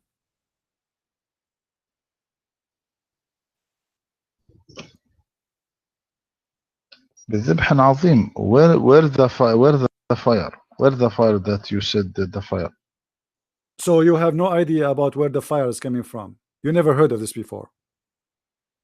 Let me no, read the make it clear. I want you to say I never heard of a fire came down from the sky and ate the sacrifice of Allah. I want you to say that. Say it. Yes. You never heard that before. I want to read the ayah. الذين قالوا إن الله عهد إلينا ألا نؤمن لرسول حتى يأتينا بقربان تأكله النار. قل قد جاءكم رسل من قبلي بالبينات وبالذي قلتم فلما قتلتموهم إن كنتم صادقين. Look at this ayah. الذين قالوا إن الله عهد إلينا ألا نؤمن لرسول حتى يأتينا بقربان تأكله النار. They said this. Now look at. I want to translate the ayah. لحظة. Don't worry about translation. People they can read. I have it in the screen.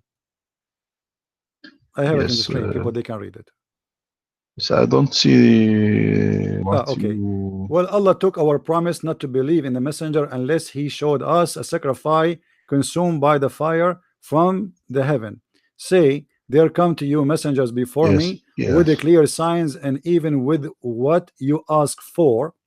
Why did you slay them if you speak the truth? Okay. Now what? Those are the said who said surely Allah has enjoined us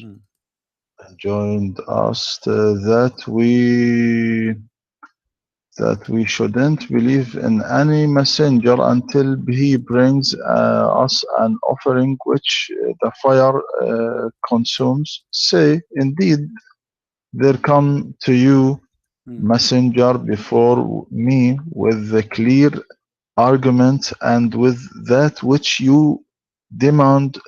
Why then did you kill them if you are truthful? It is translate Shakir. So the translate or the Quran, what he said, قل قد جاءكم رسل من قبلي بالبينات وبالذي قلتم not return to قربان بالذي قلتم يعني الذي طلبتموه كل ما طلبتموه miracles, كل الذي طلبوه من قبل. miracles, yeah. Yes, Okay. not return to قربان no, الذي تأكل قلتم, أمه. my friend, الذي قلتم, they are saying الذي قلتم قديما. what they said, what they said here, they said we have a covenant with God that we will not accept any prophet unless he give a sacrifice and he send the fire consumed by him from heaven. This is what they said. He's not talking about something they said 10 centuries ago. This is what they are asking for. If you are a prophet, okay, don't do miracles, make a sacrifice. Allah, he made a covenant between us and him that we will not accept anyone to call himself a prophet because he might be a liar unless he make a sacrifice, and God, he send a fire to prove this is a sign from him that this is a person I choose for you to be a prophet. Just do it. This is not a miracle. You see, they are even asking him a miracle. They are asking him to give a sign which Allah, he required himself. So Allah now, he is agreeing that this is the sign he told them. He didn't say, I didn't say that to you. He didn't say this is a lie. I never said that. Or what he said, yes, I did that, but well, if this is the case, what you want, how come you did not believe in the previous ones? And who are they, the one who did not believe in? And who is the one they slay?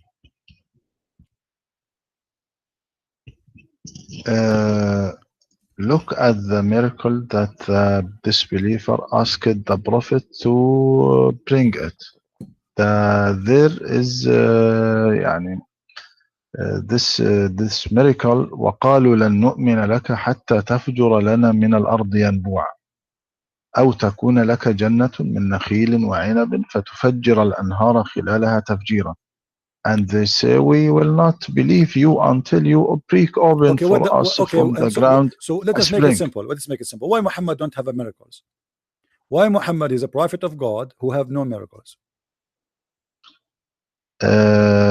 Muhammad not have a miracle because now look, when Moses were split the sea and changed the stick into snake or change his hand to white color يعني إلى آخره.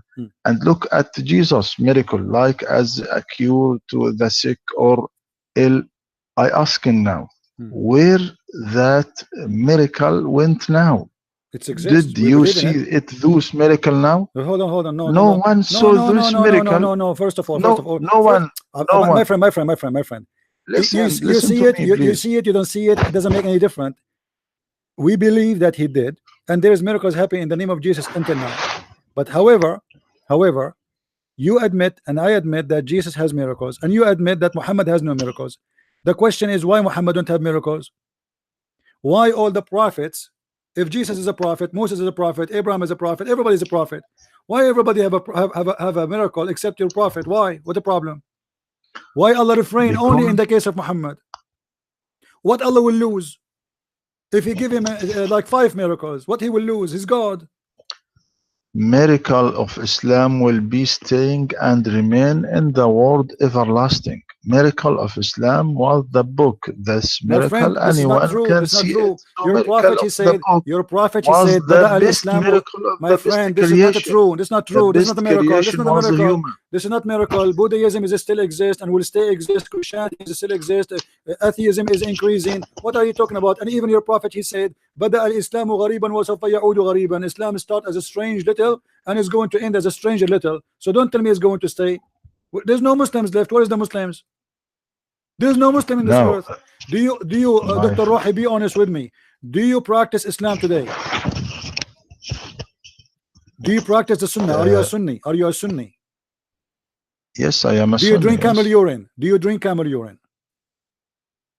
No, why you don't drink camel urine? This is Sunnah. You're a prophet. When somebody convert to Islam, he ordered him to go and to drink the camel milk and the camel urine. Yes, I can show you the hadith. So you are not a Muslim, and you are not happy about what your prophet teaching, and you don't want to practice Islam.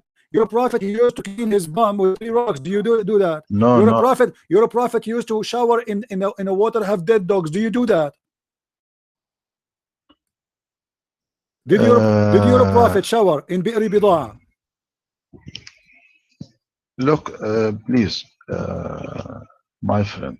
My friend, I'm As asking to you. drink Do milk and you do what your prophet do? You don't. You are not a Muslim. A Muslim is someone who followed the prophet by Sunnah and the Quran, and you are not going to follow any of them. It was said, "Oh Allah now, Messenger, shall we use the water of bid'ah, which to perform ablution, while it is a well which menstruation, rags, flesh of dogs, and garbage thrown in it?" The prophet, he said, "Indeed, water is pure; nothing make it impure." Do you do that? Are you willing to do what your prophet did? no, you must understand, my friend. As to drink milk and urine as a medicine, there is a What rule medicine? saying Where it says when it's a medicine? Wait. um, Where your prophet, he said this is a medicine? the prophet in the hadith, Yeah, it says he did it as a medicine. This is as a medicine. no, Okay, let me yes, ask you, do you أنه Muslims, ناسا if I go right جاءوا إلى now, okay, المدينة. I will go with you. If I go right now in Egypt and you are an Egyptian, if I go to Egypt, do you Muslims sell medicine? It's called camel urine in your pharmacy. No, it is not. It is not. Why? Why you don't do that? No. You just said it's a medicine. Listen to me to explain, and you don't take me a chance to explain, to talk. Go ahead. As to drink milk and urine, there is a rule saying, when the work of man ends, the work of God begins. I mean, in the past, the dangerous diseases were healed by a simple things. Why? Because God completes where the man ends. For example, this all birth of the virgin girls is very difficult, and it is done by cesarean birth. But in the past days, the things were easier because God completes where man ends. Serious diseases were curing by easy things. In the past, there is not pharmacy to buy medicine from it. So using the urine as a medicine is a known things at all people. Or for example, Ibn Sina in his famous book, which called Al-Qanun fi Tibb, Law in Medicine, he said the useful urine is camel's urine, and he spoke a lot about urine in his book. And sure, you know, this book were teaching in all Europe's university. Also Hindus Is Ibn in the Sina, past were using was Ibn urine. Sina a Muslim? Yes, So he was chased and tortured. All the scholars, Muslims, are proud about them. They've been chased and tortured, and they've been killed and accused to be kuffar. Do you want me to count for you all the names of the famous ones? Let me ask you, do you know somebody? Do you know somebody you are proud about? Are you proud about Ibn Sina? Give me a name you are proud about.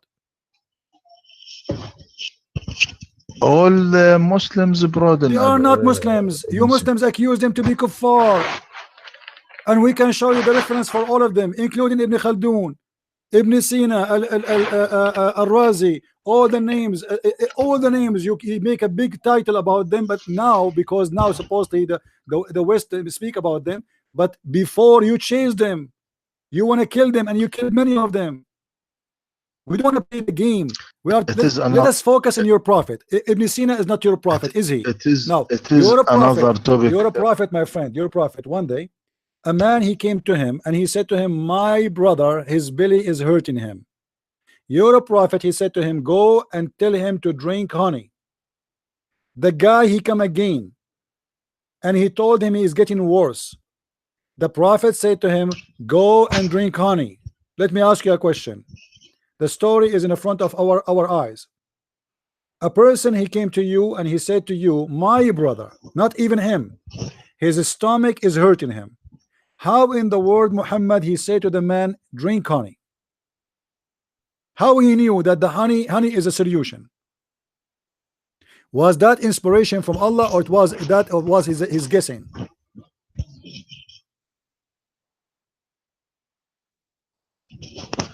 Look, we first we end the urine camel. This is same, the same. We're talking Then about we medicine. No, we did not change. Don't worry. We will go back to the urine. We are talking about how Muhammad, he knew that this is a medicine. So when Muhammad, he said to a man, drink urine or drink honey, is that inspiration from God, or this is his own guessing? I want a clear answer. Yes, Prophet Muhammad didn't say to every sick, go and This is not the drink question, Dr. camel's Rohi. urine. This is not the question. That is not the question. The question is, when your prophet, he said to a person, go drink honey or go drink camel urine, is that his own guessing that this is a solution, or this was inspiration from God?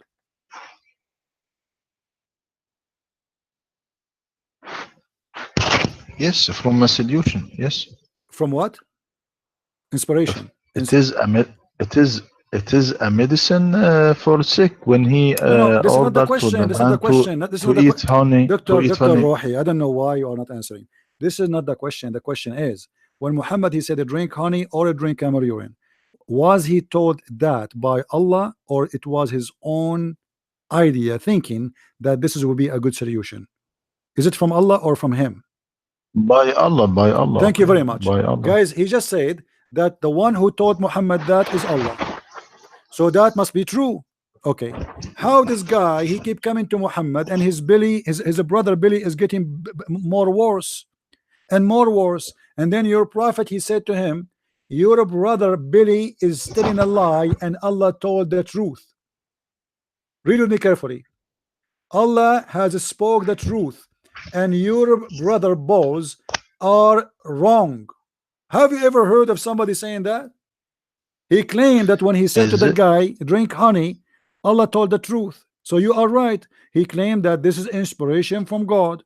All right. So now the guy is getting worse. What if somebody have diabetes? Maybe have a diabetes. How Muhammad, he tell the guy without even asking him where, how, what happened? Right away, the guy, he came to him. He says, I have a stomach. My brother, he have a stomach pain. He said to him, drink honey. What kind of doctor the doctor is?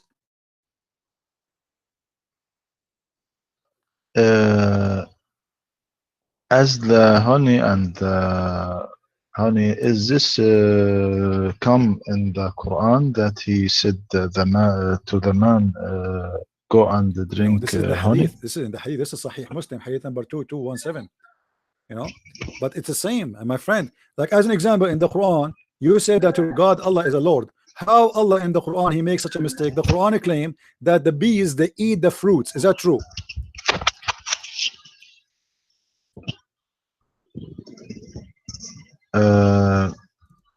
It is as to me it is not a true hadith. As to me it is not a Why true is hadith. it true? Why is it true? No, it says it true. It is true. It is true. You are just sorry. I don't wanna say a word will upset you, but this is true. Look with me in the Quran what it says. That Allah he said to the Quran in chapter 16. If you go to chapter 16, it says, chapter 16 verse number 69, Allah he said to the bees, go and eat from the fruits. Do the bees eat from the fruits?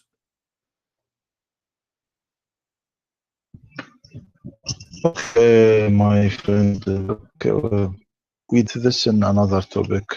Now I will go. No problem, but this is not another topic. I'm showing you that your God Allah Yes. can't be God, because God he should not say go and eat from the fruits. Bees don't eat from the fruits. Bees they go and they bring the nectar, and in the same verse it says that and there is the honey is issue from their bellies. So your God he think that the honey of the bees is their poo-poo, and we are not eating their food, we are eating their poo-poo. So they go and eat fruits and they poo-poo honey. But the fact the honey is their food, they don't eat the fruits. This is why I am mentioning all those things to you. So you fail, Dr. Rohi, sadly, to tell us who is Allah, or what you said to us, he is something. Who is he? You do not know. You said he is a Lord, you cannot prove it. You said he told us about himself. There's no proof that he taught anything about himself, because obviously he say things doesn't make sense. And then he teaches wrong information. How the baby is created from the backbone and the ribs. And your prophet, he explained, he says whoever come first, the baby will resemble the parents. And then we find him, you speak about honey and camel urine. Everybody knows that urine is an acid, it will destroy your livers. Everybody knows that honey is very useful if you use it correctly. You don't give it to everybody. What if somebody have diabetes? He will die in a week. This is not a person who is inspired. A person who say that God said that he ordered the bees to go and eat from the fruits, and their honey is their poo-poo. The honey is not the poo-poo, is not their dirt. It is their food. Honeys is what they eat. They don't eat fruits. Thank you, Dr. Rohi, for calling. Feel free to call me anytime you wish.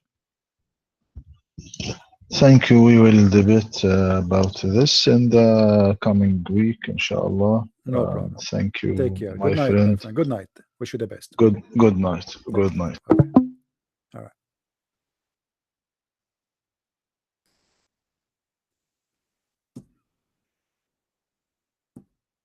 Oh boy. After how long we are talking? For how long we are talking now? Almost an hour and 45 minutes. Is it? Anyone get the answer what Allah is? Nothing. After all of this, what we learn? Nothing. Who is Allah? We came with zero, we left with zero.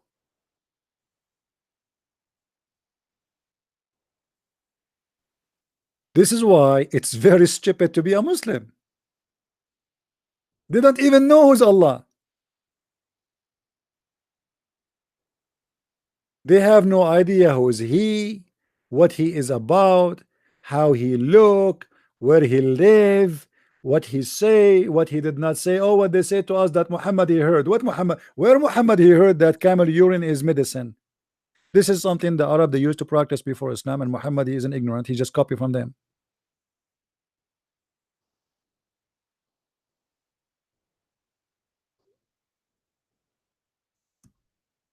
If this is the guy who have a PhD, what about the guy who have high school?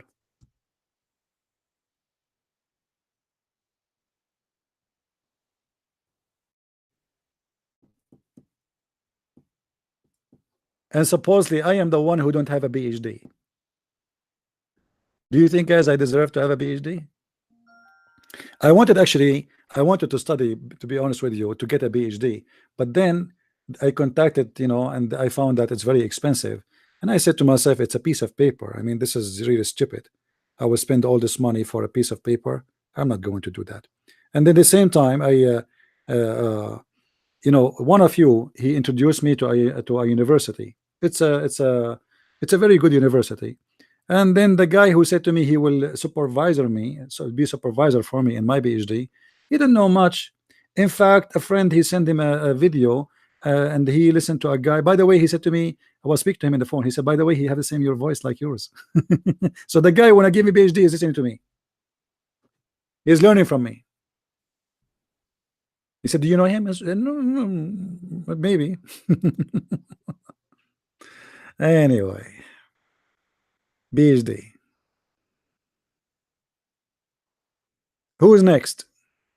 Who is next as a Muslim would like to call? Muslims only, who want to tell us who is Allah and what kind of God he think that bees, they eat honey, sorry, they eat fruits and they poo-poo honey. I want to know how this happened. We are bees, we eat fruit and we poo-poo honey. I mean, look at this knowledge, man. They eat fruits and they poo-poo honey. And the Lord taught the bees. The Lord, he taught the bees to build its cells in hills, on trees, and in habitation of men, then to eat all produce of earth. This does not exist in the Quran, by the way. And to find this, what? This is false translation. What? Or What produce of the earth? This is why I say to you, when you read Arabic, it's different really from what it says in English. ثم كلي من كل الثمرات, and eat from all the fruits. What the production of the earth? Thamarat. This is the chapter 16, verse number 69, the chapter of the bees. By the way, the Quran is like a zoo. There's a cow chapter, there's a bees chapter, spider, elephant, I mean, you name it. And there's furniture, the chair chapter, you know, very fantastic.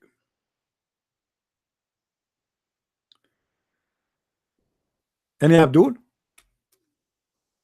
Who is Abdul is going to call me so we can learn a little bit about Allah. Who is Allah? Until now, we got zero answer from the Abdul, sadly.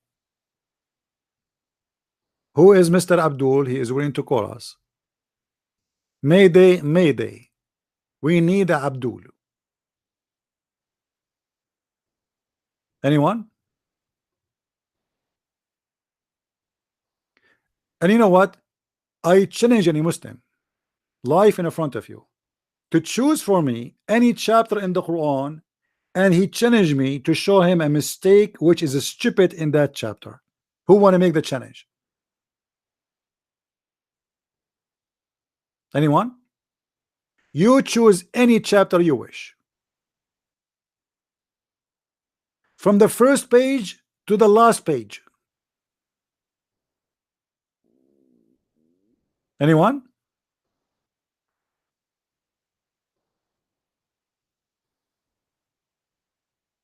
Do we have anyone? Mayday, Mayday. We need a Abdul. Anyone? No Abdul. Well, not always we got lucky. What we can say, I mean, we have to admit, sometimes we have to wait here for hours in order to get Abdul. You know, sometimes we can get the Abdul easy, sometimes we cannot get the Abdul easy.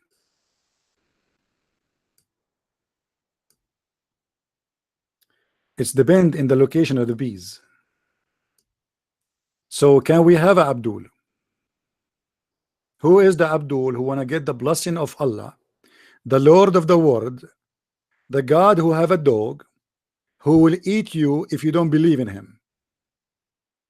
And by the way, in case you do not know, the reason Christian Prince he have a gun with him because he's afraid that Allah will send his dog and he will eat him.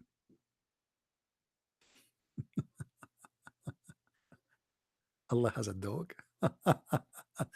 And the guy he said, I'm not going to believe in the Lord of the Star, so Allah he sent his dog and he ate him.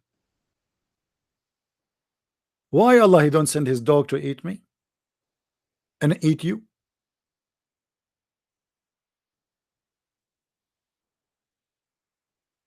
So Allah he grow dogs too?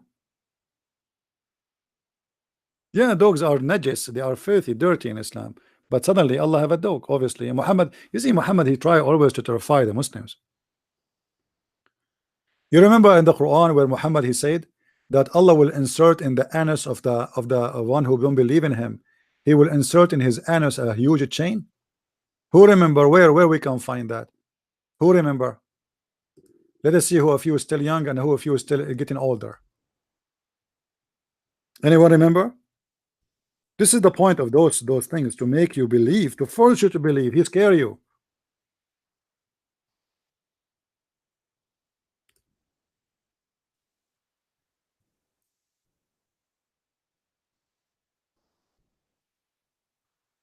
ثم في سلسلة ذراعها 70 ذراعا فأسلكوا. Chapter 69, verse number 32. So unbelievable. If you don't believe in Allah, brother and sister, I warn you and I tell you, if you don't believe in Allah, Allah is going to insert a huge thing in your anus. And in Pakistan, we have a lot of thing ready for you. He will do 69 for you. The chapter name, it's a miracle. Even the chapter name is 69. Isn't it? This is alone is enough to prove to us that this is a miracle.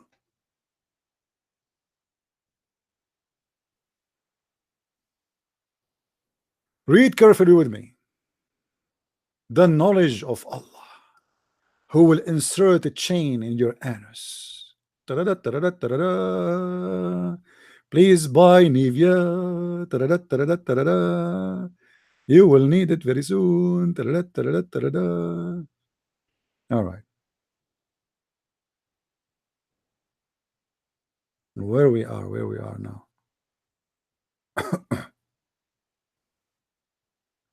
This is 69:29.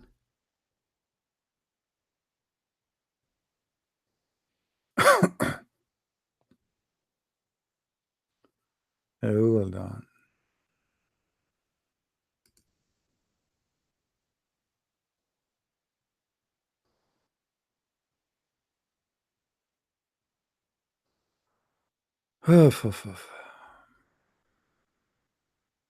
No, this is 68. I was wondering why it's coming like this.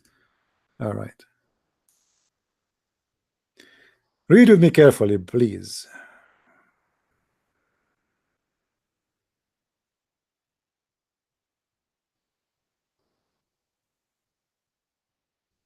What's happening? Let us go to the main page. Hold on. Ibn Kathir.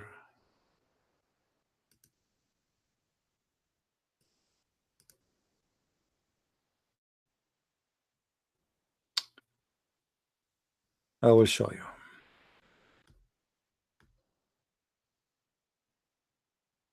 The amazing, beautiful God. His name is Allah. Okay. Here we go. After you go to the judgment day, Allah will order the angels to size you. They will size you, size him, and fetter him, and throw him in the blazing fire. But hold on, you are not done yet. And then fasten him on a chain, wherefore the length is 70 cubits. Kabul Ahbar said, every ring of it will be equal to the entire amount of iron found in the world. I mean, do you see how big this chain? Every ring of this chain is equal to entire iron in the world. How many billions of tons that will be? Unbelievable. This is all for me. And then Al-Wafi reported that Ibn Abbas, that Ibn Jurayr, the blah blah blah blah said, each cubit will be former's length of an angel. If Ibn Jurayr reported, فَأَسْلِكُوهُ, explain what the word فَأَسْلِكُوهُ mean. Fasten him, it will be entered into his buttocks. Ouch, ouch. I wish I am good in cartoon. I want to make this as a cartoon for adult, and they will play it in a Playboy station. We have a human being, or in the horror station, horror. It will be entered into his buttocks. So now we bring a guy, and then we bring a huge chain. Every ring of it is equal to all the iron in the world. And now the angels are pushing that chain in the buttocks. Bush, brother, bush. Brother, it's so thin. I mean, the chain is so big and his anus is so small. What we can do? The brother spit there or put some Nivea. So it will be entered into his buttocks and will pull out of his mouth. If. Can I draw? Sure, I can draw. What are you talking about? I am the best artist in the world. Okay, hold on. You see, you I just forgot that I am very good in drawing. Okay, this is a guy who don't believe in Allah.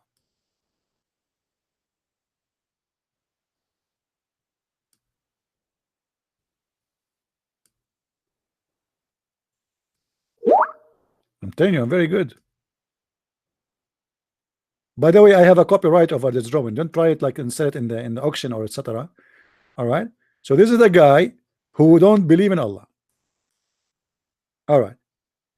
Here we have his neck. Here we have his shoulder. We will make his shoulder small so it can fit in the screen. And then this is his bum. His fat. This is his bum. All right. And those are his legs.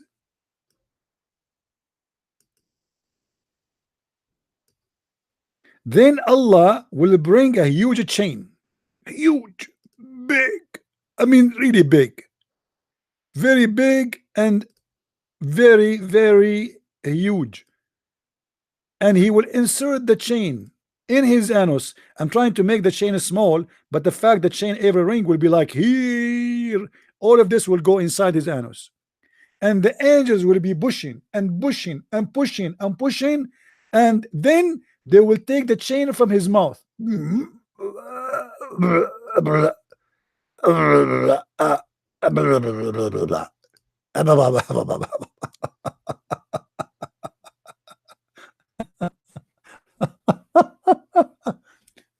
Don't forget to subscribe to my channel in case you like to learn how to draw.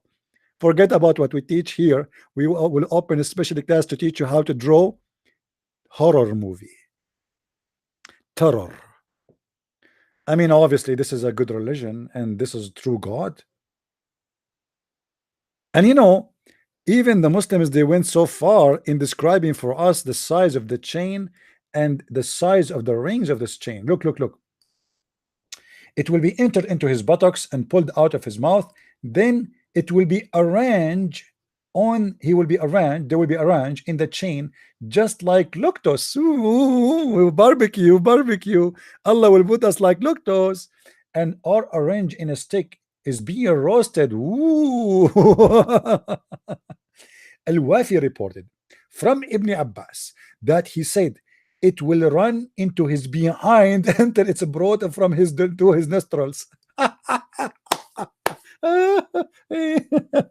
Let me see my nose. So Allah will put the chain in the ass, and then he will take it out from the nose. I mean, that's so beautiful and so much imaginary. I mean, who can reject such a religion? And now you have 1 million reasons to believe in the Prophet and to say Shahada. If you are worried about your anus, you better say Shahada. If you are worried about your nostril, you have to say Shahada. If you are worried about these things getting inside you, coming out outside you from your mouth, you have to say Shahada. And then they continue in the description. They say, if a drop of lead like this, like what? Like the ring of the chain, and he pointed to the skull bone, were sent from the heaven to the earth, and it is a distance of 500 years. Look, the Muslim, they knew even what the distance is between them, you know. I mean, because Muhammad, he said that. Muhammad, he told them the distance between each heaven is 500 years in the camel speed. Do we have any Abdul?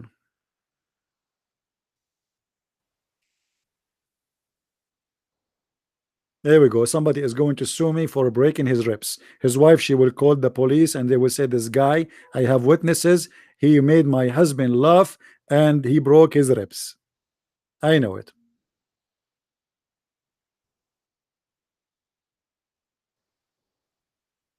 Any Abdul? Hello? I'm lying, doesn't say camel speed.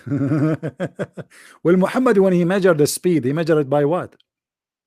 When he measured distance, he measured it by what? Do you want me to show you? By the travel of a camel. Because those Bedouin, they travel and they say it takes us there a month, a year.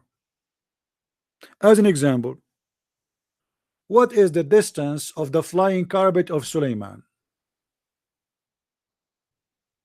Anyone remember? Who remember the flying carpet of Suleiman?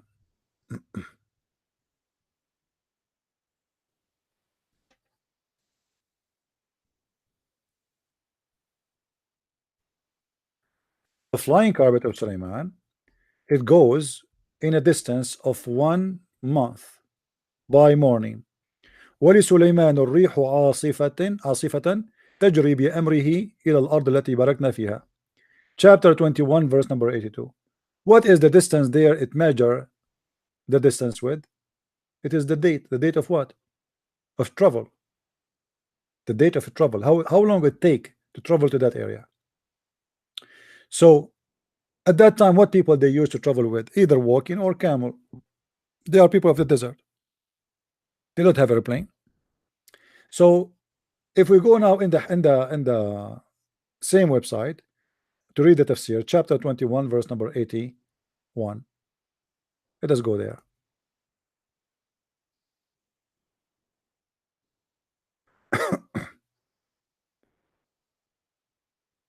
Okay, 81, here we go. This is Ibn Kathir interpretation again. This is not my interpretation, so Muslim don't say I'm making things up. I know you. Okay, then you will see here. Where is the story of the wind? Here we go.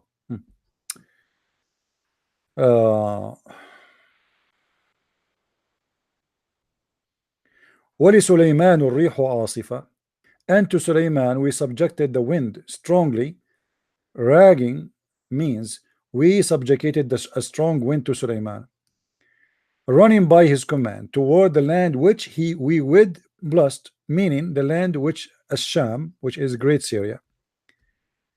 And of everything we are all knower.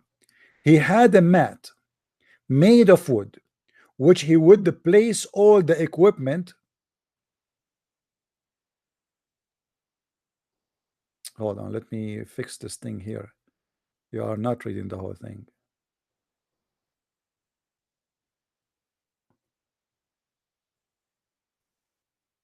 Is it better now?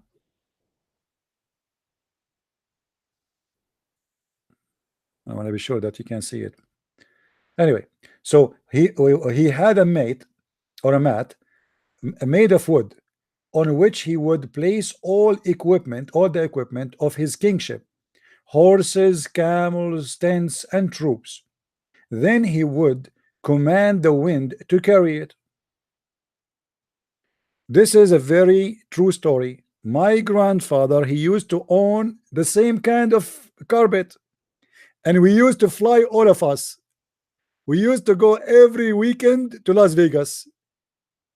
We jump in the flying carpet, we put our donkeys, our the camel, all the Arabian stuff, all the Arab stuff. So a side belt, all the Arab needs. As you know, I am an Arab. So like this, what we take with us. Like we would go a trip, we take our side belt, we take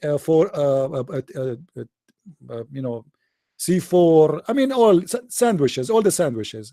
So we take all the kingship with us, and then we jump in the top of the flying carpet, and then it take by noontime the distance of a month. Month of what? Travel by camel. So this guy, he fly to go from a place to place. By noontime he arrive. It's a distance of a month.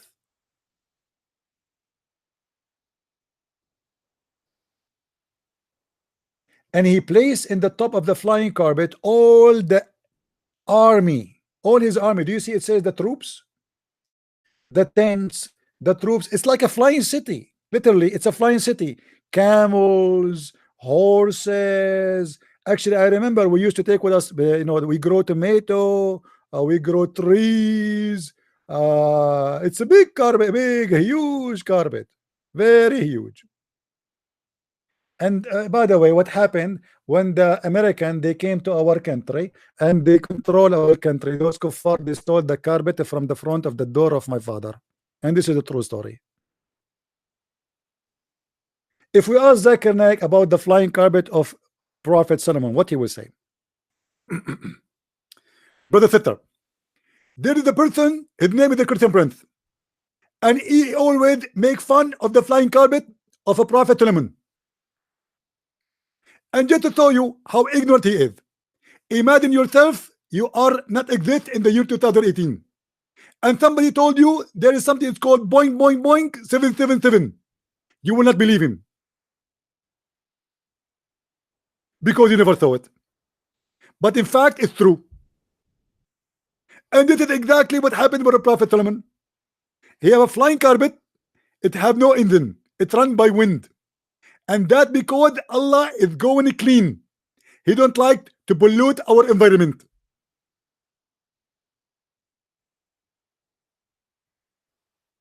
No alcohol, no fuel, nothing, brother. It's a pure clean wind.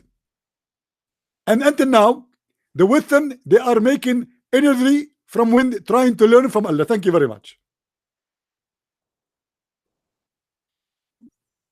Are you Iraqi? What make me Iraqi? I mean, what's wrong?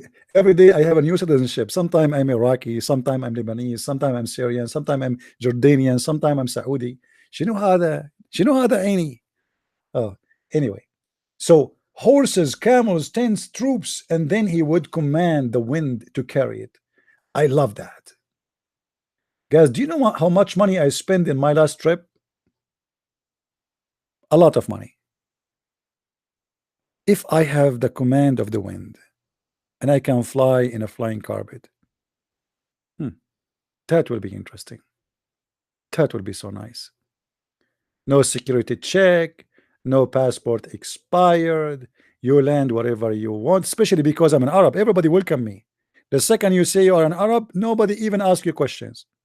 Not in the airport. Like in the airport, nobody asks you to take off your shoes or take off your pant or go in the x-ray or go in a special inspection, or they will not check your bags 10 times and you will not find that everybody was playing with your bag. This has never happened to an Arab guy like me. Never. Because we are trustworthy. Very much trustworthy. Unbelievable.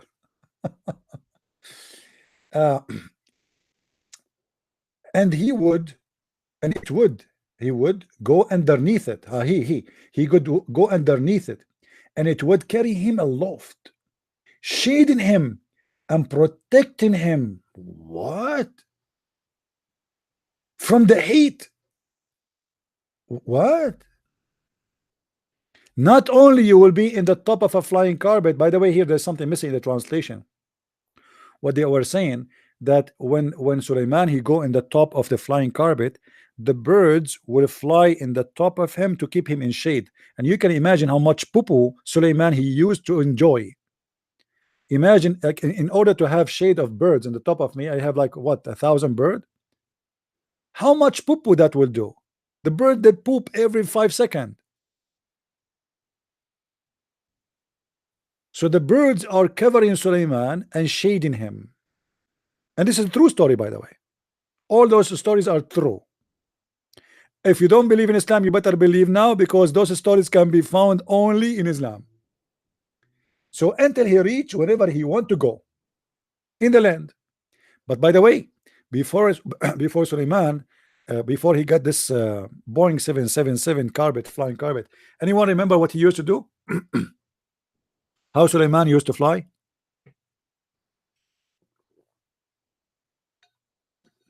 Anyone remember? Why Suleiman he got the flying carpet? Anyone remember? I'm serious. Why he got it?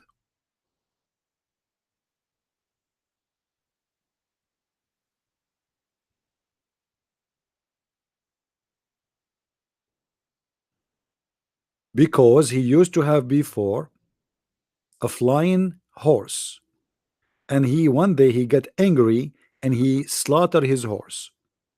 So Allah he sent him in his birthday another gift. It's a flying carpet. Any Muslim want to say this is false? I mean, why this guy is so lucky with the flying things, flying horse? You see, the Muslim, they say in the Bible there's unicorn. The Bible speak about unicorn. Unicorn is a real animal, not the one in the fictions. The one in the fictions is in your books, Muslims. In Arabic we call it Wahidul Qarn. It's not talking about those two, the one you see in the cartoon. It's talking about a real animal who is exist, and you can search in Google and you will see them. They are until now exist. But your prophet here is speaking about the unicorn, the one who fly, a flying horse and a flying carpet. Do we have any Abdul?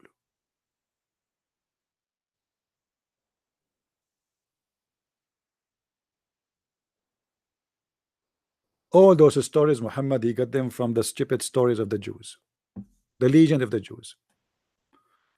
As simple as that, and he believed in them. If I ask you to be the godfather of my son, you will come to Germany. My friend Emmanuel, I will be honored to do so. But to be honest with you, I'm a poor man. I cannot afford really to travel a lot. I don't live in Germany. Otherwise, I honestly I will be honored to be so.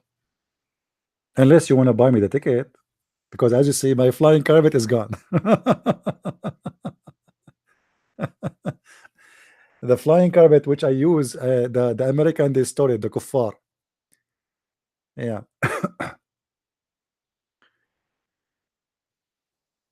Do we have any Muslim?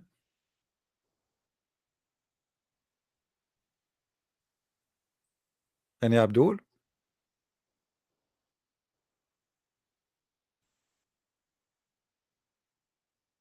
No Muslims, that's it? Are we out of them?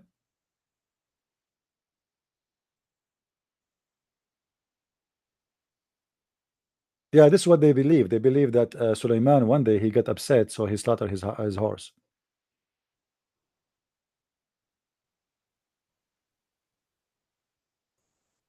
No, I do not forget the minister of irrigation. You guys, do you know who is the minister of irrigation in Islam? Anyone knows? Who remember?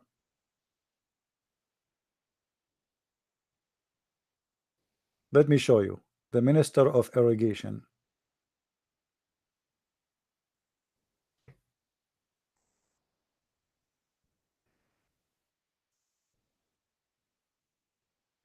This is the minister of irrigation in Islam. No, it's a bird. This guy, he was hired by Sulaiman to be the minister of irrigation. If you go to any Islamic country, if the Muslim they see this bird, they will never even touch him.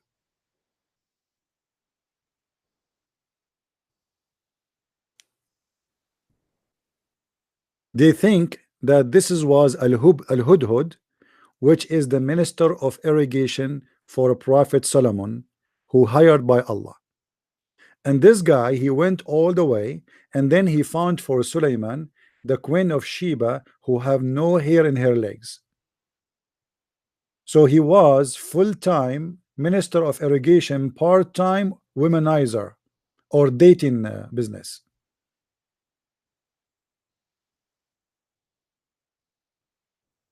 Actually, I think this guy, he can find me a good wife. What do you think, guys? This guy, he can stand in any window, and he can spy at the women to see if they have hair in their legs, the same what happened to Sulaiman. I don't want to marry a woman, she having a lot of hair. Hello? A woman, she have no hair in her legs. Why? A woman at that time, they used to be like monkeys.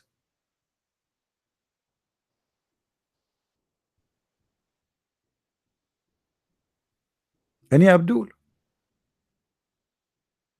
Any Abdul has anything to say about what we said until now? I mean, why the Abdul they are?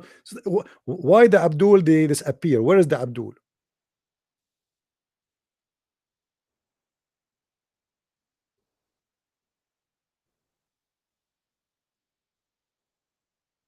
Anyone?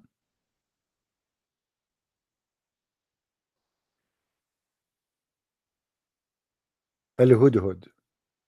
No, no. If you see the story about the Hudhud, you will not believe it, guys. Like Suleiman, he is a king, but he is a king who have an army of birds. Have you ever heard of an army of a chicken? General Chicken, Brigade of Chicken, Sergeant Chicken, Sergeant Rooster. Okay.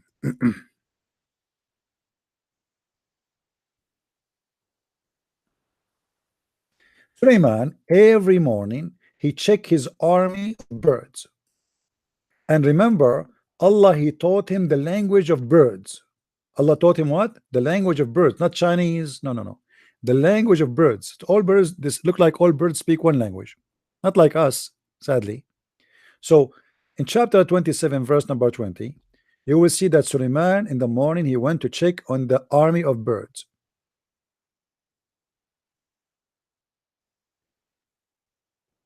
He took a muster of birds and he said, why is it I see not the hubub? What a horrible news. Prophet Suleiman is a checking his army of birds and he did not find, he found one bird is missing.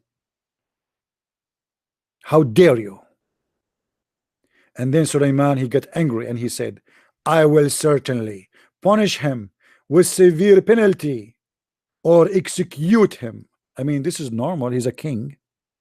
Imagine you are a bird in the army of the king, and now you are absent without giving excuse. So what do you think that will happen? First of all, the Prophet Suleiman, he is going to call the MP, the military police. And brother Fitter, when the Prophet Solomon, he thick in the bird and he found one of the bird is missing. Some of you might wonder why he was so upset. Because the Prophet Solomon is very what? Organized. He don't like to have a lousy army. Everybody have to wake up or 4 a.m. in the morning. Everybody have to do ablution and start prayer for Allah. And then we do the attack at the neighbors and we steal their women. So Prophet Solomon at that day, he was preparing himself to attack the neighbor. So they can kill the men and steal the women as all Muslims. And because this bird was missing and his job is irrigation. So now who is going to irrigate the birds? They will get thirsty. So the Prophet Solomon, he said, if you don't give me a good execute, I'm going to slaughter him. Thank you very much. You will execute this guy because he is absent? I mean, look how strict this army. I am a king of the ring, and I found a bird is missing, and now I am angry. I will execute him. Please, king, have mercy on him. He is the minister of irrigation. People will get thirsty if you kill him. I don't care. Everybody have to follow my order. What? That's really serious. And then the hoop, he came back and he told him, king, let me tell you what happened. I found there a woman ruling over them and provided with every requisite, and she is magnificent throne. She has a magnificent throne.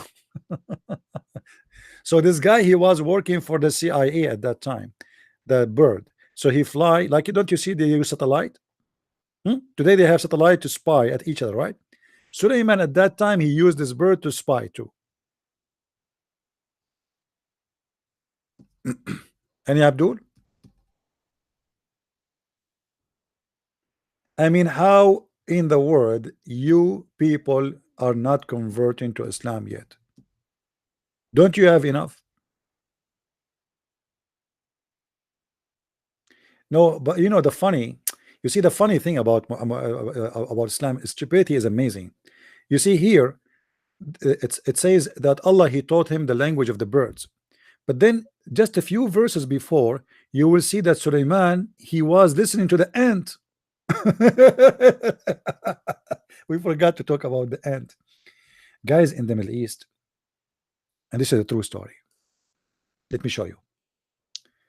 And before Solomon were marched his host of jinn and men and birds. So his army is what? His army is a tree army. Army of genie, army of a human, army of birds. Yes, army of birds. And they were kept in order and ranks, so they are going in line, like you see in the cartoon. Like they are walking like in line, ranks.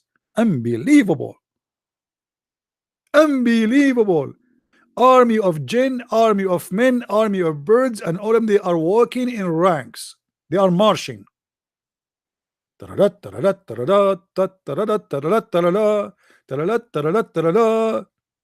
the drill sergeant, he says to you, to the left, stupid idiot, to the left. And then at the length, when they come to the lowly valley of the ant, lowly valley of the ants, there's a valley for the ants in the Middle East. You see, guys, in the Middle East we have it from everything. We have valley of the cockroaches, we have valley of bees, we have valley of ants, we have a valley of Hillary Clinton, we have from all kind of insect. Any insect you went, we can find you a valley for it. So we have a valley, it's called the valley of ants. Anyone knows why we call it the valley of the ants? Anyone knows why? Silicon Valley. Because only in the Middle East, in that valley, ants live. Yes, I mean at that time. And then after that there were ants, because the liberals, they took over Europe and America, so the ants immigrated from everywhere, and now you can find them everywhere. And actually, me myself as an immigrant, I fly to America in the top of one of those ants, to be honest with you. True story. So the valley of the ants, one of the ants said, I mean, look at this, guys, look at the details, look at this amazing details. How many ants is in the colony? A billion? A million? Allah is very, very much into details. One of the ants, do you see the word one? One of the ants said, "Oh ye ants, get into your habitations, lest Suleiman and his host crush you under their foot without knowing it." If.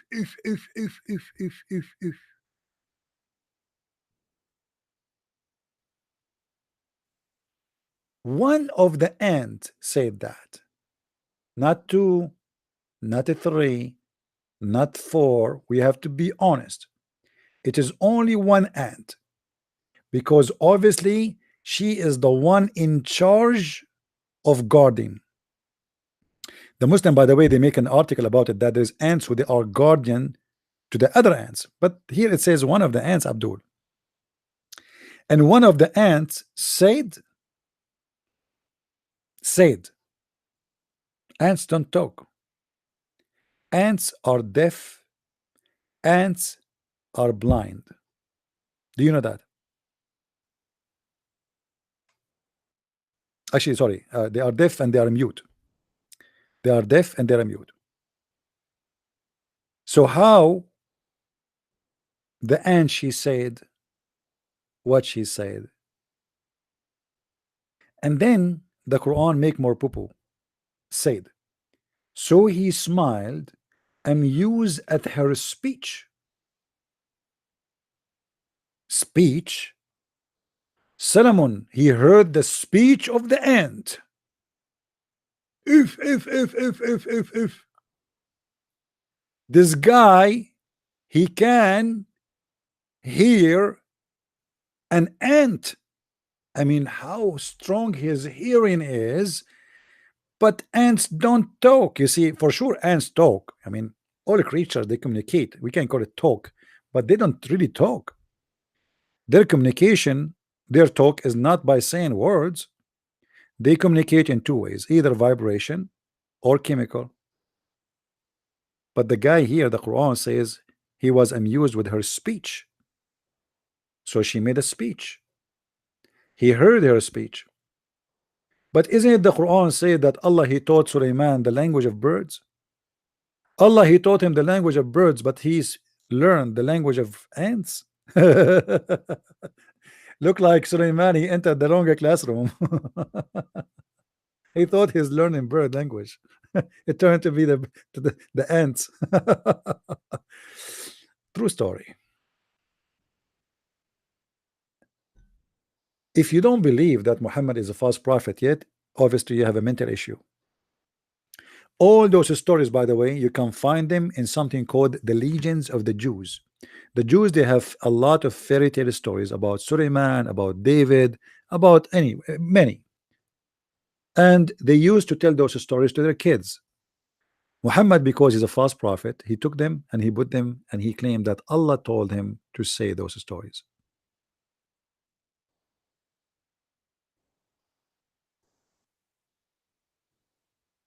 No, you can actually. It's for free because the Legion of the Jews translated by a guy, I forgot his name. It's not like a copyrighted, I think. So it's legally for free. You can download it from the internet. Just search for it. It's called the Legion of the Jews, and you will find the story, the exact story of the ants. You will see it there.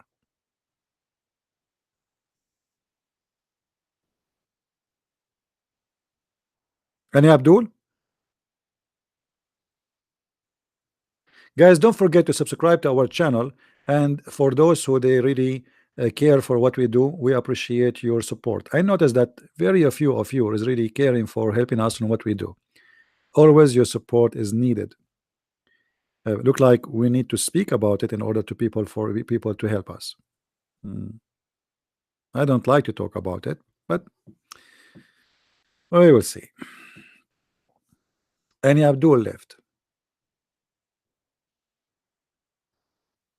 Yeah, for me, actually, I want an ant to contact me, but the ant should be first you have to be single, okay, and she have to be beautiful in the age of Khadija. She's like 25 years older than me, very rich, and she liked to marry a guy, his name is Muhammad, and the rest is easy. Any Abdul?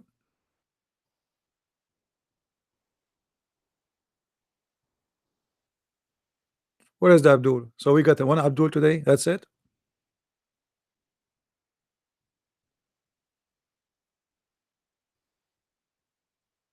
That's it. Look like we are out of them.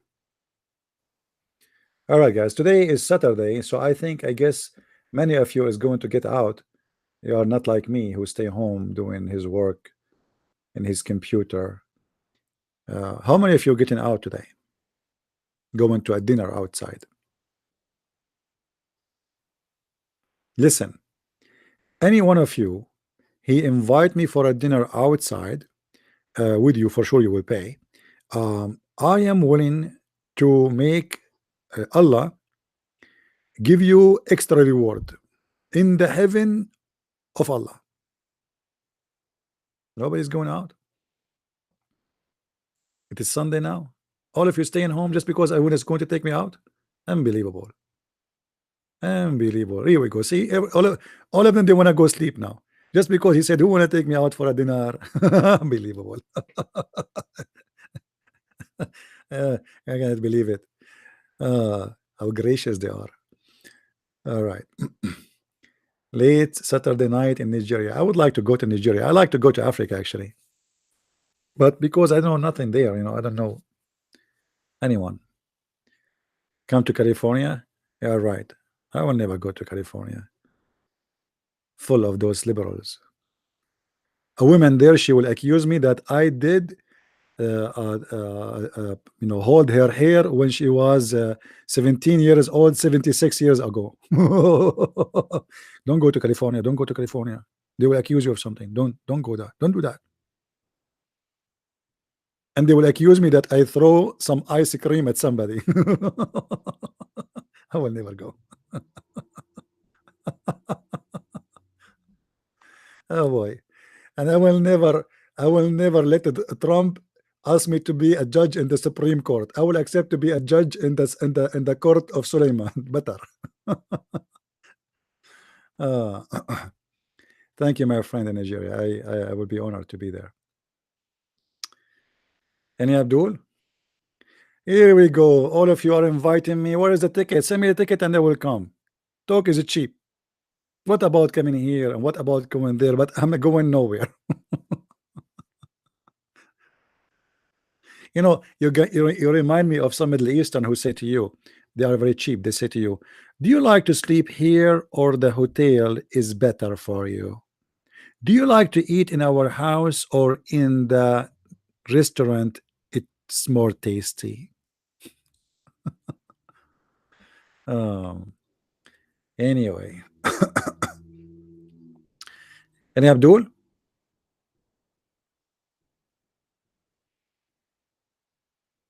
Anyone?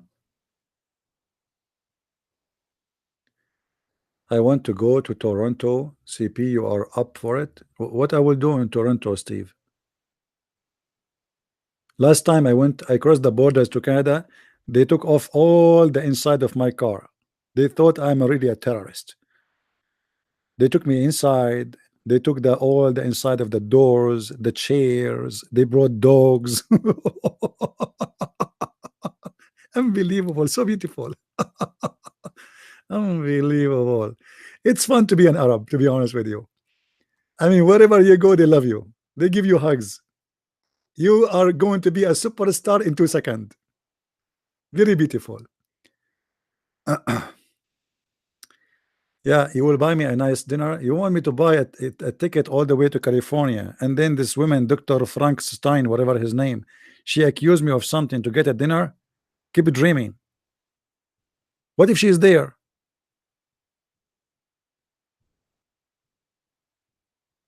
Unbelievable. You have some questions about reference in my books? No problem. But isn't it the reference there? The reference is there. So as long as you have the reference, what the question about the reference? The reference is there. You can search them.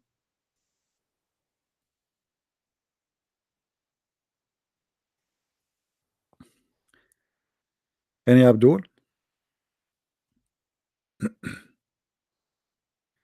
Arab Christian, what name they call Allah? Well, you know, Arab Christians today, because after the occupation of the Muslims of 1400 years, they use the word Allah when they speak about God. But that is not really what is in the Bible. So yes, they use the same word, but this is a wrong thing, and that because of 1400 years of humiliation and occupation. Imagine you are controlled by ISIS for 2 weeks. What is the word you are allowed to use when you say God? Are you getting my point? Just 2 weeks. Not 1400 years of ISIS. Actually, you can get my book in French, yes. Just search for the Le Secret du Prophète Arabe. It's the same book in French. Le Secret du Prophète Arabe.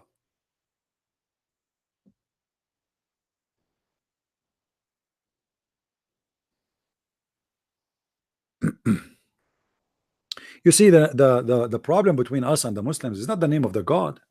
Let us say the Muslims, for the sake of argument, they change the name of their God. They call it Jesus. Let us say assume, but still it's not the same one. Do you understand? Our problem with Islam is not the name. You see, in Arabic, I call Jesus, I call him Yeshua. In Hebrew, Yeshua. In Arabic, I say Masih. You say Messiah. So in some other languages, even the name it changed a lot, but still it's the same person, even though the name is not the same. But in Islam, the name is not really the problem. The problem is everything in this cult have nothing to do with our God. You see, God is not about a name. What Jesus says about how we recognize anything, he said, From their fruits you shall know them. Do we agree? From their fruits we shall know them. Okay, what fruits have to do with the name? You can call yourself whatever you want. There's a guy, he claimed to be the Messiah. There's a guy, he is the leader of the Ahmadiyya. He claimed to be the Messiah. The Christians, they came to him, they said, okay, if you are the Messiah, here we go. We have like 50-60 people outside who they cannot walk and talk and blind and etc. Make them do what the Messiah does. If you are the Messiah. So from their fruits you shall know them. And the fruits of Islam is very stupid, very ugly, very disgusting, have nothing to do with the fruits of Jesus. Right? We are not a chicken who follows a person by look or by a shape. We recognize our Lord not by a name. Actually, if you read the whole Bible, there's no names for the Lord. When Moses asked the Lord, what I will say to my people, who are you? He told him, I am. He did not give him a name. You see, mistakenly, some Christian, they think that we have a God who have a name. There's no name, because there is no name can describe him. All the names are just a language of a human being, which is limited. There's no name can describe God. But he is known, and he came to us in person. So we are not the same as the Muslims who never know who is this God, what he is about, what he can do, what he cannot do. We know the God. He came to us in person. He lived between us, and he is right now with us.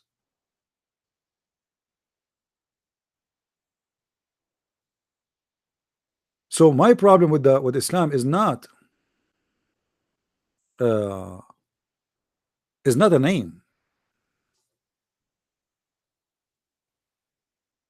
If the Muslims, they change their God name and they call him Elohim, they call him Jehovah, still this is not him.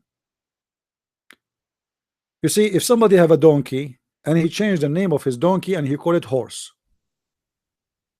still his donkey is a donkey, right? So don't fool yourself with the name. We don't have a problem with the name. You have only one God. Okay, first of all, prove to me that you have one God. Prove to me that his name is Allah, or prove to me who is Allah. You don't know what Allah mean. You don't know. Have you ever heard of somebody follow a God, he have a name, and you do not know what the name mean? Guys, did you hear Dr. Rohi? He said we do not know who is the first one who used that word. Did you hear him saying that? Did Dr. Rohi say that the word Allah is Allah shay, which means worship something, and we do not know who is the first one who said that? He said it's an Arabic word, but we do not know who is the first who said that. That's stupid. So you are worshiping something. This is a guy who have a PhD in Islam. We worship something. How you know that this something is one? And if he is one or two, who care?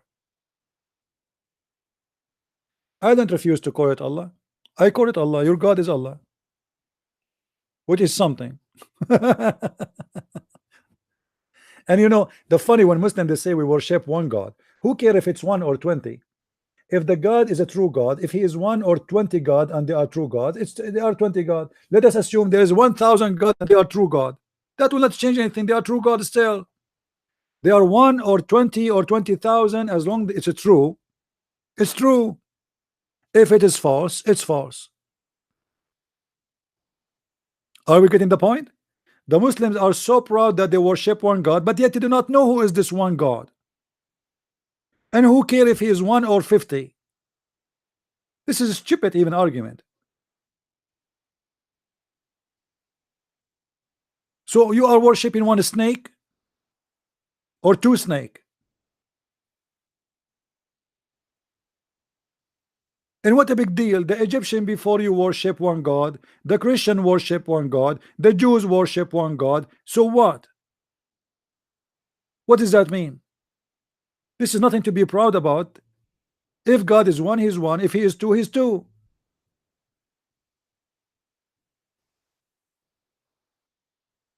But this is how silly the argument of Muslims. They don't ask themselves how Allah he is a true God, but yet he said when Sulaiman he arrived to the lowly valley of ants. So you have one God who telling us that there is a prophet he was speaking and he hearing the ants talking. The ants don't talk and they don't speak. They are mute. And he was amused with her speech. This is the God you are talking about, who you worship? Is that him?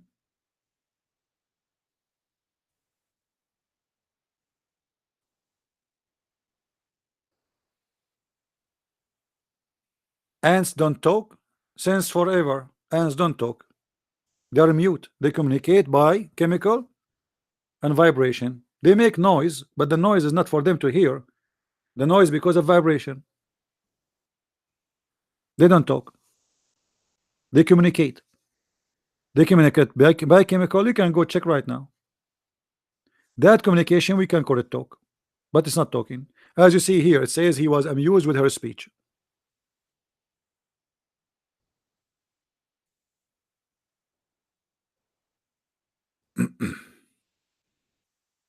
Who is a Muslim would like to call me?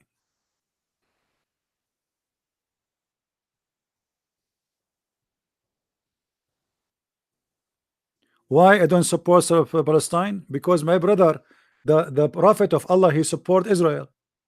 Can you show me one place your God Allah in the Quran he said Palestine?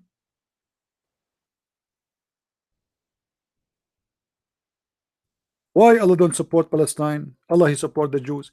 Allah in the Quran he said that Allah he gave the land to the Jews. Chapter 5 verse 21. يا قوم ادخلوا الأرض المقدسة التي كتب الله لكم. O people, my people, enter the holy land which Allah assigned to you. Do you see it? Yes, Allah. Allah sponsored the Jew. Your God Allah is a Zionist. O my people, enter the holy land which Allah has assigned into you. You who? The Jews. What? No, it's in the front of you. Remember Moses. Who is talking? Moses said to his people. Who is his people? Children of Israel. Do you see it? So why Allah never mentioned the word Palestinian or Palestine in his Quran? Neither in the Hadith. Yet he is saying that this is a land assigned by Allah to the Jews. What do you say? Are you going to accuse Allah to be Zionist and he worked for the Mossad? I am Jahil. He called me names now, but he cannot answer. See, he will change the topic. Answer why Allah he says that this is the land Allah assigned to the Jews.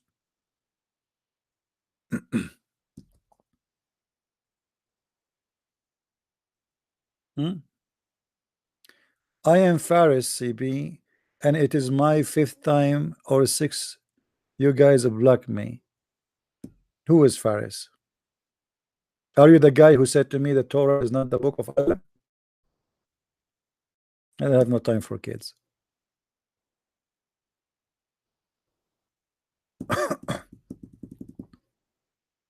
Do we have any Abdul?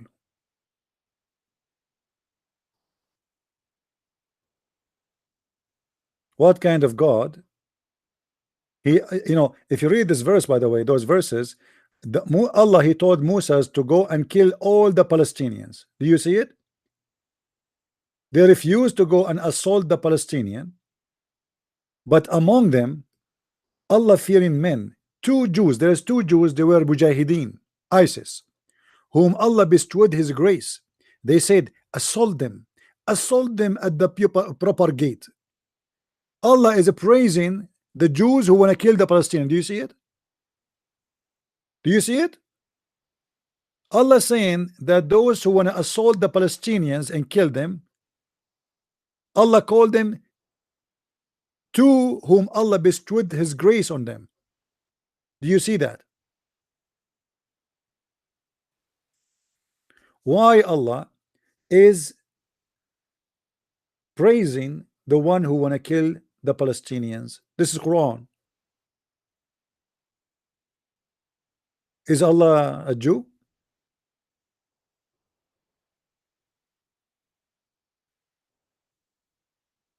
Huh?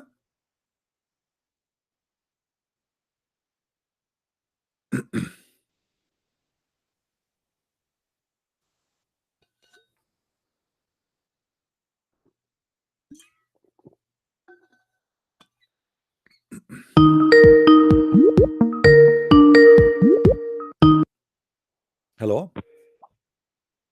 Hello, CP. Hey, my friend, how are you? Hello? Are you there? Specific verse. Can you say from, Yaqub. I lost you. Yeah. I lost you. I Go I ahead. went to the highest authority on Islam in Egypt Okay. to ask about. I went to the website and they gave there's a number and it says toll free and you request a fatwa, and I asked them for the tafsir for this one. Funnily enough, I gave them all the details and I requested a fatwa, and they ripped me off and they never gave me a fatwa. They never gave me the proper tafsir. Like the Quran, he said, انتظروا وانتظروا معكم. انتظروا. Wait. It's going to come one day. Yes, It's going to come yes, one day. You know, anyway, I mean, the verses are clear. Allah here very clear. is insulting And the if you Jews for not killing the Palestinians. He don't like them. He said they are coward, they are bad. They abandoned Moses to go and do jihad against the Palestinians. He is praising two men who agreed to attack the Palestinians. yes, also I checked some of the tafsirs for this like on my own, and they give really stupid excuses for the matter. Like for example, that the promise that God gave them to enter the land was only for a temporary period of time, and that somehow justifies this becoming a Palestinian land. Can you see how? No, you see, How I debated many Muslims before about this. They say at that time the people there, they were pagans, so it's okay to kill them. This is the logic of the Muslims.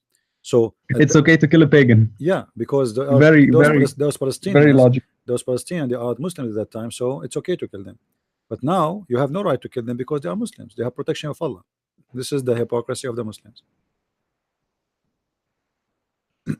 Yeah, you can kill anyone who's not a Muslim, but if you kill a Muslim, the whole world, the whole Muslim world falls apart. Yeah, you can kill a Muslim if he is just from other sect. It's okay, like because Muhammad, he allowed Muslims to kill each other anyway. Yeah, if he's a Shia, yes. If he's a Shia Not or only a Shia, Alawi or all not these only a people, Shia, you can kill. not only a Shia. The Quran confirmed that if there's two sect of you have a dispute and support the one who's right, but Muhammad, he never said who is the one who's right. Everybody says I am the right one. So now the Sunni themselves, they kill each other. You know, the Sunni, they kill a lot of Sunnis, not only Shia, because anyone, as an example, if you go right now, Yes, as long as you are searching about fatwa, you can go and search right now for the ones who claim that the Quran is created. There is many Sunnis, they believe for some time that the Quran is created. The Muslims, they issue fatwa until now that anyone believe that the Quran is created, he is a kafir and should be killed. And from the time of Muhammad, there is many incident of people who were slaughtered for believing that the Quran was created. This is why, like, you know, there's a group, they call them al-Mu'tazila, you know. So yeah, the second you just disagree about an opinion, the majority, they will kill the minority. And if the majority in this place became minority in different place, they themselves, they will be killed. As an example, in certain yeah, time, yeah. Egypt used to be what, you know? Do you know what Egypt used to be? A Christian nation. No, before, I mean after, when Islam took over, became Shia. It became a Shia. Yes, yes, the Fatimiyyin. Right. So the Shia controlled Egypt for a long time. During that Yes. time, if you are a Sunni, you are a potato there. They will kill you. Suddenly, the Sunni took over. The king became a Sunni. Everybody transferred into Sunni overnight. Where the Shia? What happened? Yeah. Have you ever heard of a nation? The whole nation changed overnight?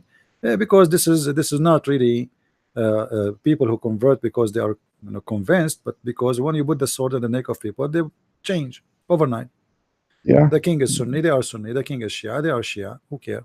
They want to live. People, they are poor, they want to live. If there's anything else, my friend? Yes. Um, I wanted the actual sources for Muhammad's name being Qasim and not Muhammad. Yeah, you can find that actually in many sources. You speak Arabic, right? Yes, I do. Yeah, you can search. There's an article written by Dr. The Tunisian writer. Right. You can go Uh, and but if you can get the article, he gave a lot of source actually, and if you can get his book too. However, this is exist in Ibn Kathir. This exist in many places. That what happened that the grandfather of Muhammad, he used to Yes. have a child before Muhammad. Remember Muhammad, he is an orphan, right? He is supposedly an orphan. All right, which is what they say. However, his grandfather, he have a son, which means this is the uncle of Muhammad. He have an uncle. Yes. His name is Qatham, and Qatham, he passed away. So the Arab, what they used to do, the first baby is born after the one who passed away. They name him by his name. So he caught the name of his. He got the name of his uncle, Qatham. Yeah. Anyway, the Muslim, they say this is not true, many of them, but for sure there's a lot of evidence about that. And in the same time, the stories of the Quran and Muhammad confirm that this is not his name, because if Muhammad's name is Muhammad, why his name in different verse in the Quran is Ahmad? Why it is Mustafa sometime? The name of a person, that is not a name. That is it's an adjective, not a name. It's a title. He praised himself that he is Muhammad. Simply, he was a person trying to replace Jesus. He's trying to be Jesus of today, of his time. So he is the praised one. People before, it's a very intricate and very well made system, to be honest. If Muhammad really came up with this on his own, then I really think that he has like enough intelligence to do something like that in his time. Don't you think? It's not about intelligence. Sometimes you can be a stupid, and you became a king because opportunity is coming. He said the right things in the right time. No, it's not actually. It's not even the right things in the right time. About he said no. It's about if you go and see how Muhammad he became what he became. Muhammad was rejected by all the good ones. The one who joined him, it was the gang, الرعاة, Yes. So the mercenaries. Missionaries mercenary, they join him, and he start attacking. He's a gang. Even the Muslim agree. He attacked the caravans. He steal the clothes and the food. This is what he is. What does this have to do with the Prophet? All in the name of Allah. Yeah, and almost he was destroyed. Actually, almost he was destroyed. But it was his luck, and things work in his side. The Arab, they were not united against him, so he was able to be successful somehow. And in the same time, the Persian and the Roman, they were fighting each other for more than 300 years, and both they are exhausted, totally exhausted. So Muhammad, when he finished with the Arab, he found nobody to stop him. The Persian are gone, the Roman are so tired. They've been victorious, yes, but don't have more men to fight. You see, remember in the Quran the chapter of a Roman, where it says that the Roman they've been defeated. Right. So the Roman, obviously they are not in good shape. They just defeated, and then after a few years defeated the Persian, which means both of them, they are really exhausted. They are defeating each other because both of them, they are almost, it's like two guys are fighting for 300 years and they have no energy left. So Muhammad, he came in a perfect time where both of them, they are sitting in the side of the fence and they cannot move. So he came in a perfect time. So it was how unlucky for the world. Yeah, that's what happened. So he came in a perfect time for him, and this is what happened. That's what happened. The devil support evil. But the kingdom of Muhammad did not really live long, because you see, if you read the history, you will see that Islam is gone since the beginning of Muhammad, because after that it was hijacked by families and businesses.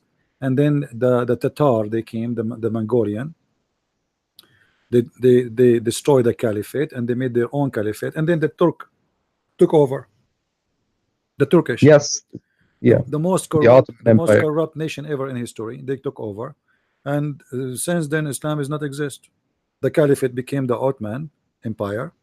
All what they came Yeah, for, having more women, more money, stealing, attacking, killing neighbors. But there's no real religion until now. You go to Turkey, you see Erdogan. He speak every it's a day. secular state. No, they speak too much about religion, but Turkish are not religious. You go to Turkey, you see the Yes, you see the corruption, you see the scam, you see the kidnapping, you see the thieves, you see the prostitution. The bars are open, the nightclubs, striptease. I mean, go to Ankara, go to Istanbul, go.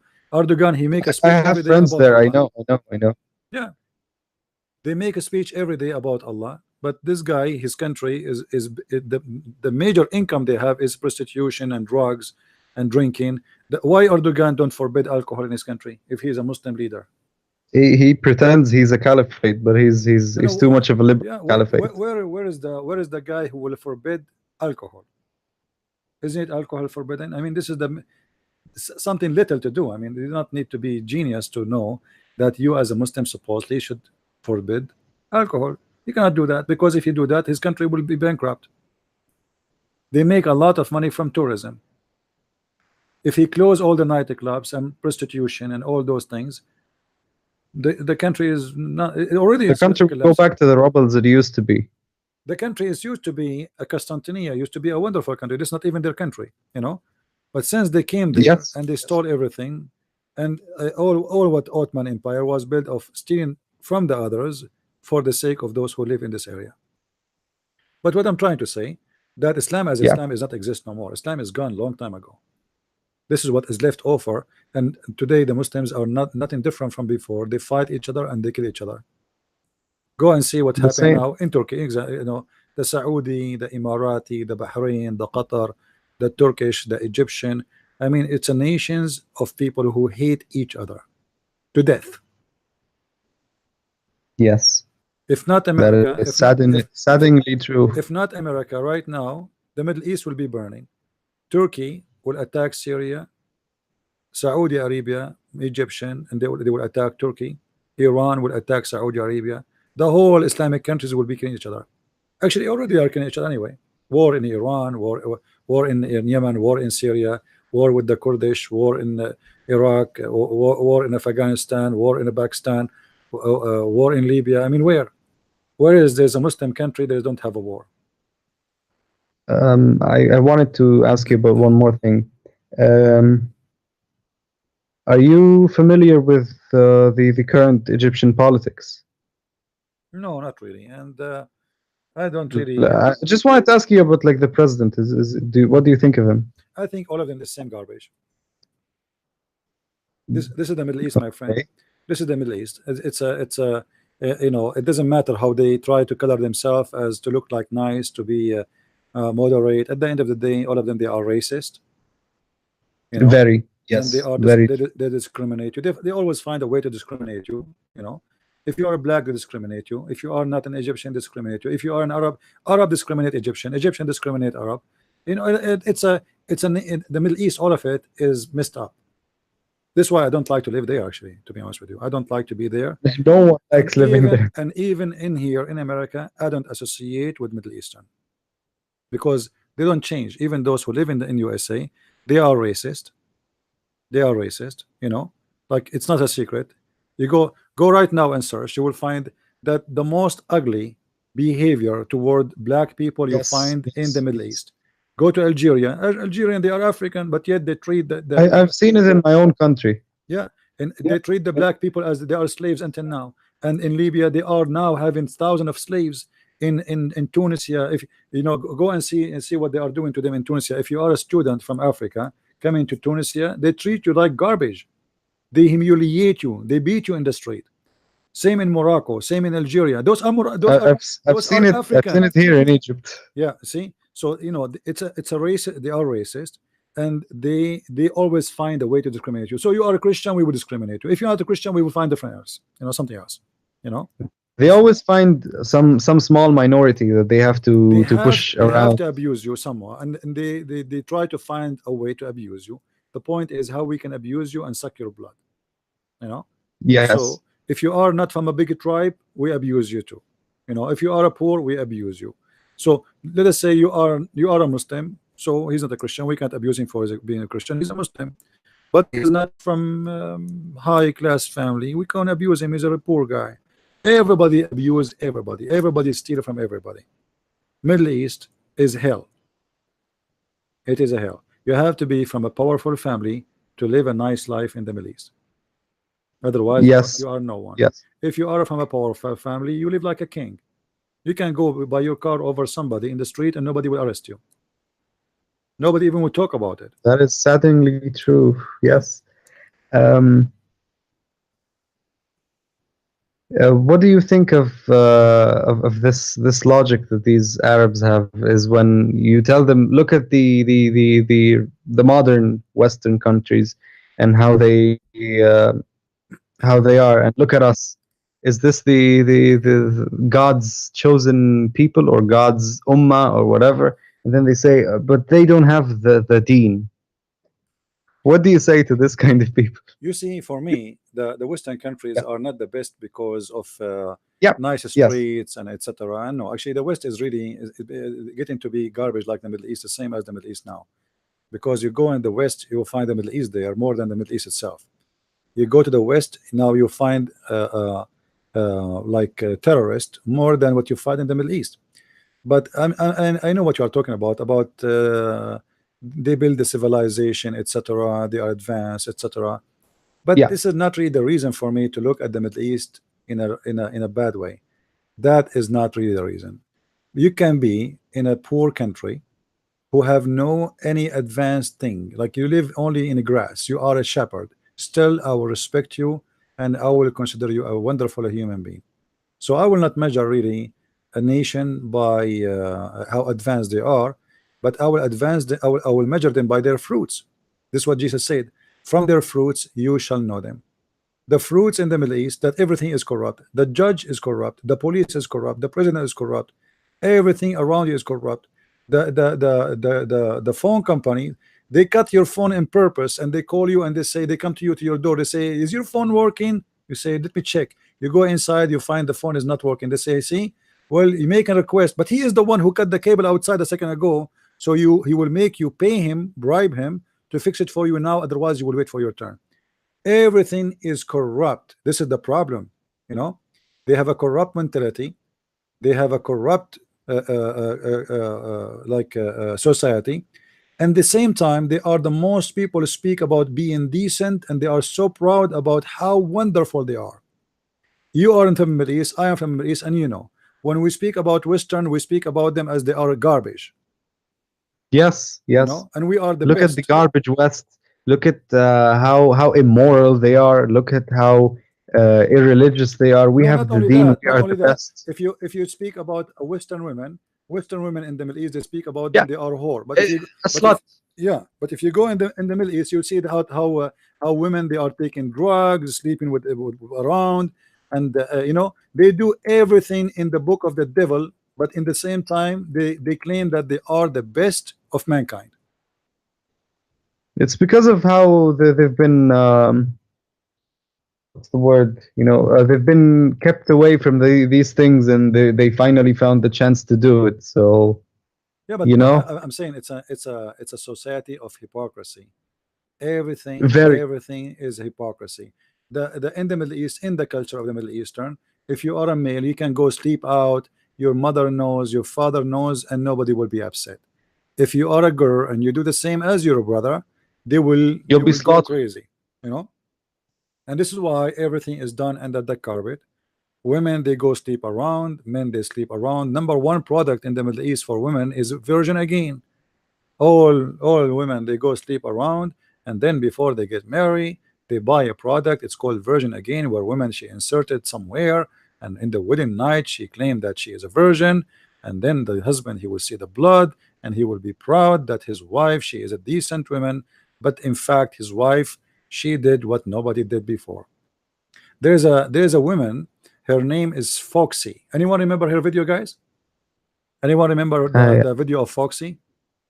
This is a am not. stupid Canadian woman who converted to Islam, and then she Yeah. started living with the Muslim, and then she made a video to speak about the virgin. She is upset because they keep talking about you have to be a virgin, you have to be a virgin. And then she said, Muslim women, she go in the library, they go under the table, they do it. I'm not going to say the language she is saying, very dirty. They sleep with everybody, and then they do it everywhere except there. And then they claim to be virgin, but they are not virgin. So this video, I advise people to watch it. If anyone have it, please post it in the chat. I think it was called Foxy. I'll watch it after the stream. Yeah, if somebody can find it, if somebody remember the name or remember where we can find the video, please post it in the chat so they can see it. This woman, she converted to Islam, she lived between the Muslims, and she was shocked about how corrupt the society, that women, they wear hijab, they claim that they are decent, but in fact they do everything you can imagine and things you cannot even imagine. And she was, or obviously she is suffering because she is at the end of the day, she converted to Islam, yes, but they consider her as a Western. And for them, those people, they look at the Western that she is I don't want to use the bad word, she is a, Yeah, you know what I'm saying. So a yeah, she promiscuous woman. is a very bad woman, as simple as that. Yeah. So she converted to Islam, she thought she would be treated nicely, she thought this is a decent community, and then she noticed how hypocrite they are. Anyone find the video of Foxy? Nobody. Maybe somebody will find it. Anyway, anything else, my friend, you want to say? No, thank you. This is great. All right, thank you very much for calling. You're welcome. And I will try to find the video for you so you can watch it. Thanks, CP. I can't play it here because they will make it copyright claim, Yeah. The copyright strikes. All right, take care, my friend. You're welcome. Thank you.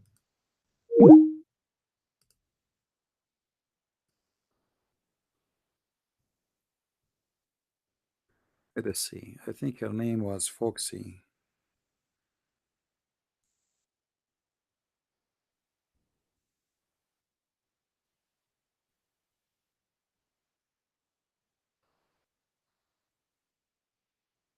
Well, this video should be kept online. Actually, people, they should spread it around because it's really present a lot of of the truth. Here we go. I found it. You go, guys, and download it. And please download it and share it everywhere, because this is a very honest video made by this woman, stupid woman who converted to Islam. I just posted. It's there. Do you see it? It's literally, it's speaking the truth about the cult of Islam. So download it and post it everywhere. This is a stupid woman, Canadian. She converted to Islam, and there she is telling you how much hypocrite the Muslims are. I wish I can play it for you, even though she used a very filthy language, and this is why maybe she converted to Islam.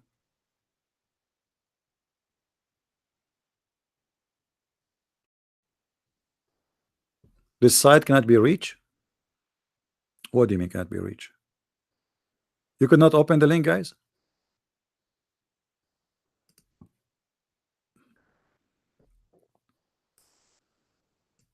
Did the link open? Did the YouTube link open or no?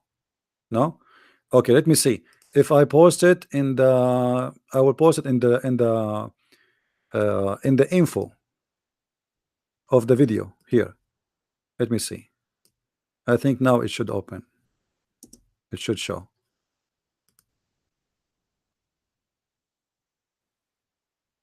Refresh the page. Leave the YouTube. Refresh your page and tell me, do you see it? It should be appearing in the info. And tell me, do you see it? Okay. All right. Yeah, now you can click on it and you can download it, and you will see how this woman, she say everything about Islam. as it is. How hypocrite they are. They claim to be virgins, they claim to be etc. They claim, but in the same time, everything they claim is not true. Far away from the truth.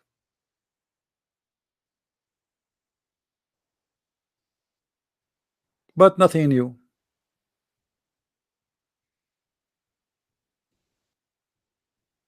But just be aware, she have a very dirty tongue.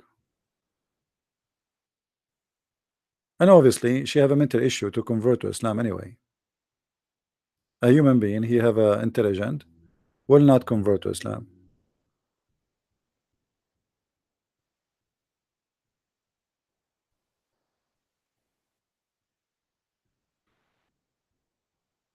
And this is why those videos should be spread all over, so people they can see that is a witness from inside, from indoor. You see, when I talk about Islam, they will say, okay, this guy, he is a Christian prince, he don't like Islam, etc. He teach against it. But this is a girl, she is a Muslim now, supposedly. She converted to Islam. She is part of this stupid cult. She work in Dubai, I think. And she have and this is what happened, by the way. Those Western lost women, they like to be with Middle Eastern men for a very simple reason. When a woman, she is from the West, she go with Middle Eastern man, he spend his money on her. Not like Western men who they, talk to you equally. Like we go to the restaurant, 50-50. We go to the movie, you pay 50-50. We share an apartment, we pay 50-50. Middle Eastern man, he have the mentality that he is the male and you are the potato. So he have to pay for everything so he can control you. It's not because being good, but because he like to be in control. If it's 50-50, it's mean we have to share our opinion 50-50 too. We have to make decisions 50-50 too. Right? And that is not what he like. Some people they think that because he is generous, this is not about generosity, this is because he like to own you. This is why they don't like the women to work, so he can have full control of her. It's not because he is generous. You don't work, you will be fully dependent on him. As simple as that. And then you cannot make him angry, because if you make him angry, you become homeless. You have no job, you have no work, you have nothing to do. He control your life. So you will think 1,000,000 times before you leave his house or you leave his command. So those women who they are lazy, they like to have gifts, they like to have somebody spend their money on them. This is why they go out with Muslim men.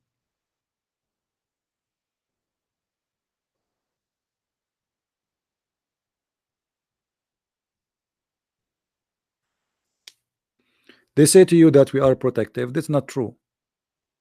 They like to own you, my friend. They are like a property. It is a property business. He own you. A person who trusts you, he do not need to be protective to the point he watch over you what you are doing. He will be scared that you will see someone and talk to someone because simply he don't trust you. He own you.